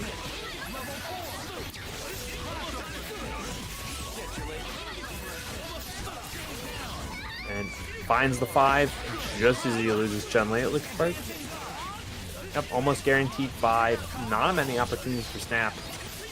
At this point, level 2 X Factor is still going to be a lot of power for Arc Phoenix. So you go for the snap, Yuli. Looked at the 2 variables and still would prefer to fight in this stage. This time, not running this character out though. Oh. Oh. Is he blocking? He isn't. Yuli takes another calculated risk, and it pays off. This level of incredible confidence, his team full HP.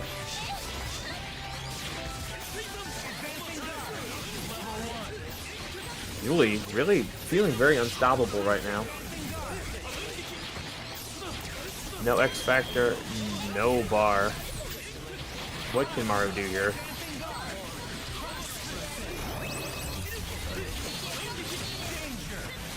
Plays the match the best I can. X Factor gonna make this chip. Too much. Player 1 wins. Get ready to brawl. Fight. Air combo. Dude.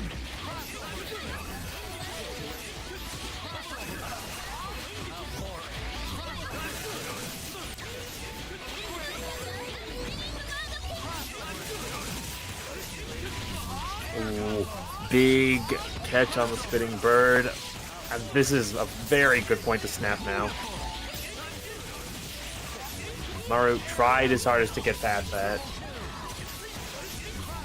But this is all Phoenix is going to go for.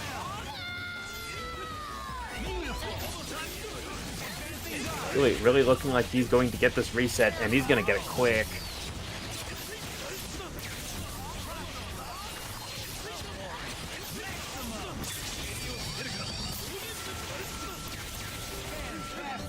Oh, a little bit of a drop there. Maru himself trying the opportunity to use the random level 3.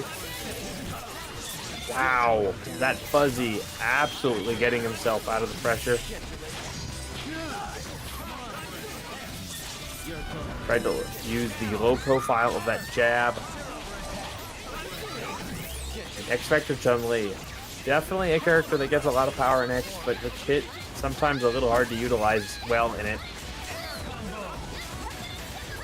Still finds the connection. As to X. Alright, Maru would prefer not to play that many more matches, but it's looking like that's what's gonna... Oh, wait. Wait. That doesn't connect in the corner. And now... Can Maru connect on Virgil? Try for the cross. Maru slows it down. A little afraid of that X Factor. Add the resources to the crown, though.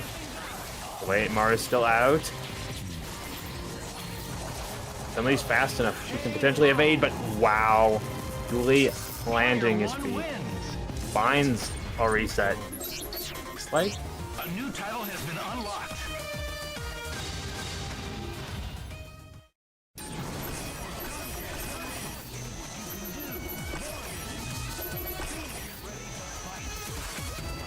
Bone Wonderland. Let your finish do the talking. It's do or die. Fight! First attack!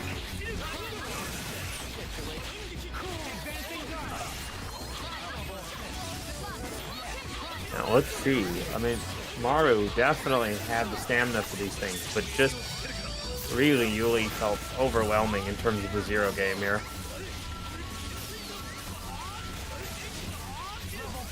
Not much changing, however, Yuli did not have the bar to snap.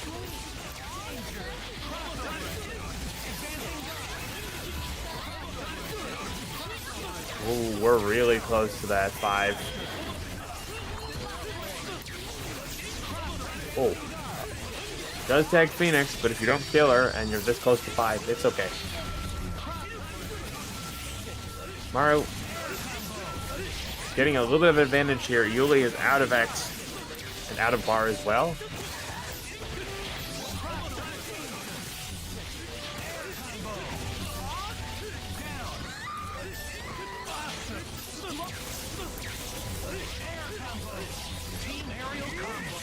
Wait, what is he trying? Whatever that action was, Maru smelled it.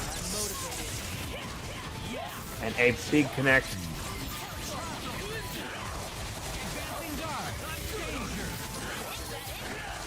Wow, Yuli just raw pressure here. Gets the pop, very optimal. But finally, Dark Phoenix in full effect.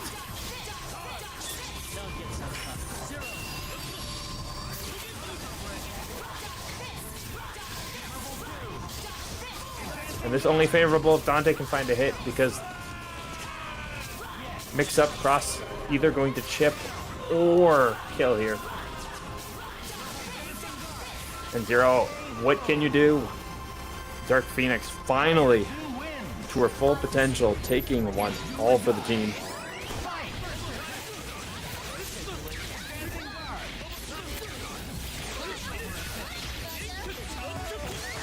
Ooh, nice throw. Unable to confirm, I guess the assist off this one. A clean connection. A lot of room to snap here. Well, Fury's not careful. He's just going to kill Chun-Li outright.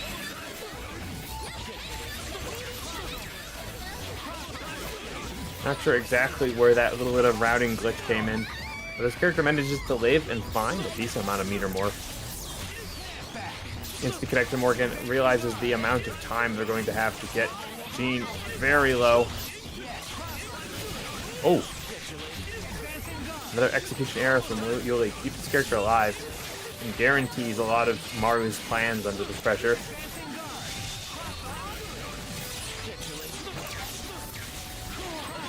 What's going through both players' heads right now, I don't think I could follow.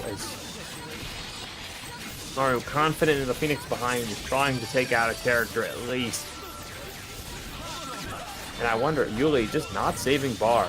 Is this, once again, a bait of using the concern about Morgan to get him to tap out before even Dark Phoenix comes into play? Here we go. Can he find it? Oh, steals a bar. The most vile little thing he could have done there. Wow. Low profiles the initial hit and gets the turnaround. The auto-correct from those jabs.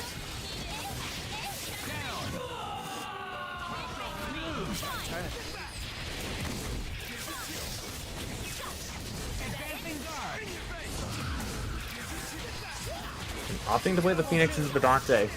Definitely this kit very good at reacting to Dante things.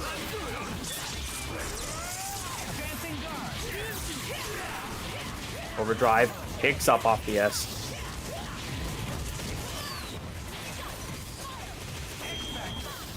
Once again, the strategy to bait Yuli into spending resources looking like a clear, surefire answer.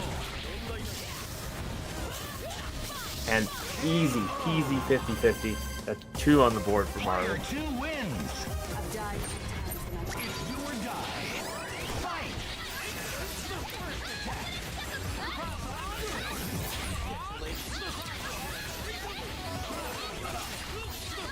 Got an initial hit with the turn, not able to get a full confirm.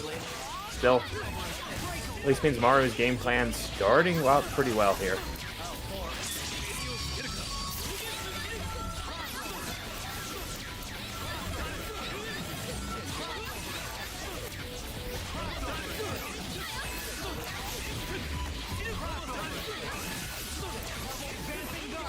We go 4-bar territory. Things looking very good here. You can tell Maru would still like a confirm with Chun-Li, but feeling like they're just not going to be able to handle a 0 with it.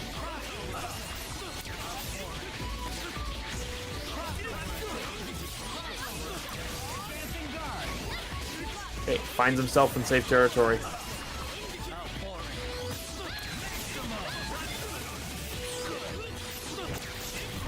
Going to look for the opportunity to snap at Morgan or just let Chun-Li go now that she's reached her abuse here. It's like Yuli's just locking in to chip out the Chun here. Astral and ooh, point blank fire here. If Tomorrow to get their way out of this. Wow, Yuli got the combo, and they did spend there. There's a small gap.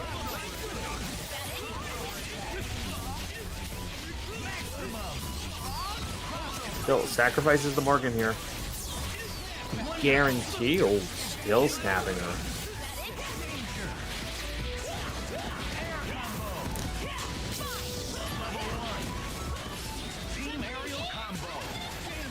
An insane TAC there. The only optimal opportunity was going to be using a TAC to get themselves out of that. Oh, but not killing the zero. Still.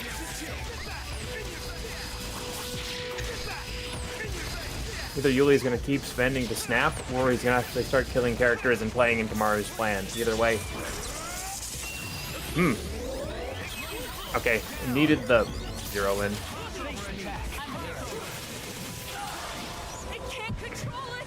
Still. Really only needs 2 here. 50-50.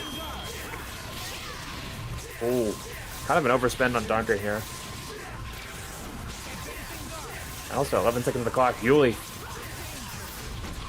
who played this matchup better than expected. Way better. What looks like a major mistake. Oh my god, Maru has to get enough damage across both. This is looking good. This is looking very good. Stole the clock. And if a clutch last second connect. Guarantees Shorin Maru taking it in the reset bracket section to be our Tuesday Tussle champion, I do believe.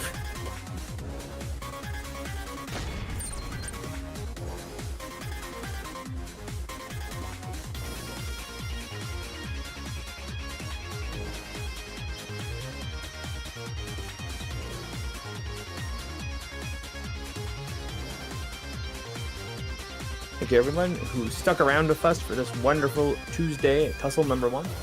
We hope you'll keep an eye on Zetsu's Discord if you're not already a member. Tomorrow, if I am correct, Zetsu, there is programming for 2XKO. So then, everybody who is moving on to both Marvel and 2XKO as your main games, keep your eye on the Discord.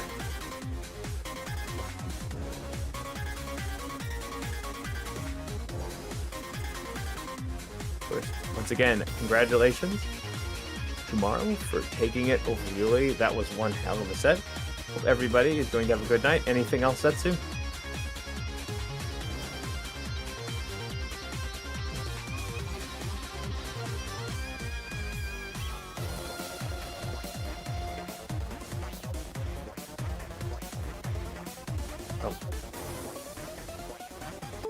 Oh, I've been informed of one last thing. We did have a match arena tonight. Do you want to put the link in chat?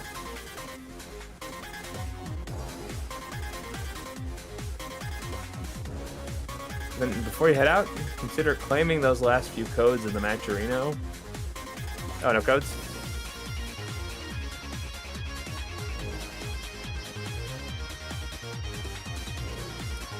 Right. Oh, perfect. Yep. If you feel like any contributions to these wonderful prize pool for the last 3 winners, we appreciate it. And of course, if you have won in this tournament, please join. So that would be Maru, Yuli, and Melos, so that we can pay you out.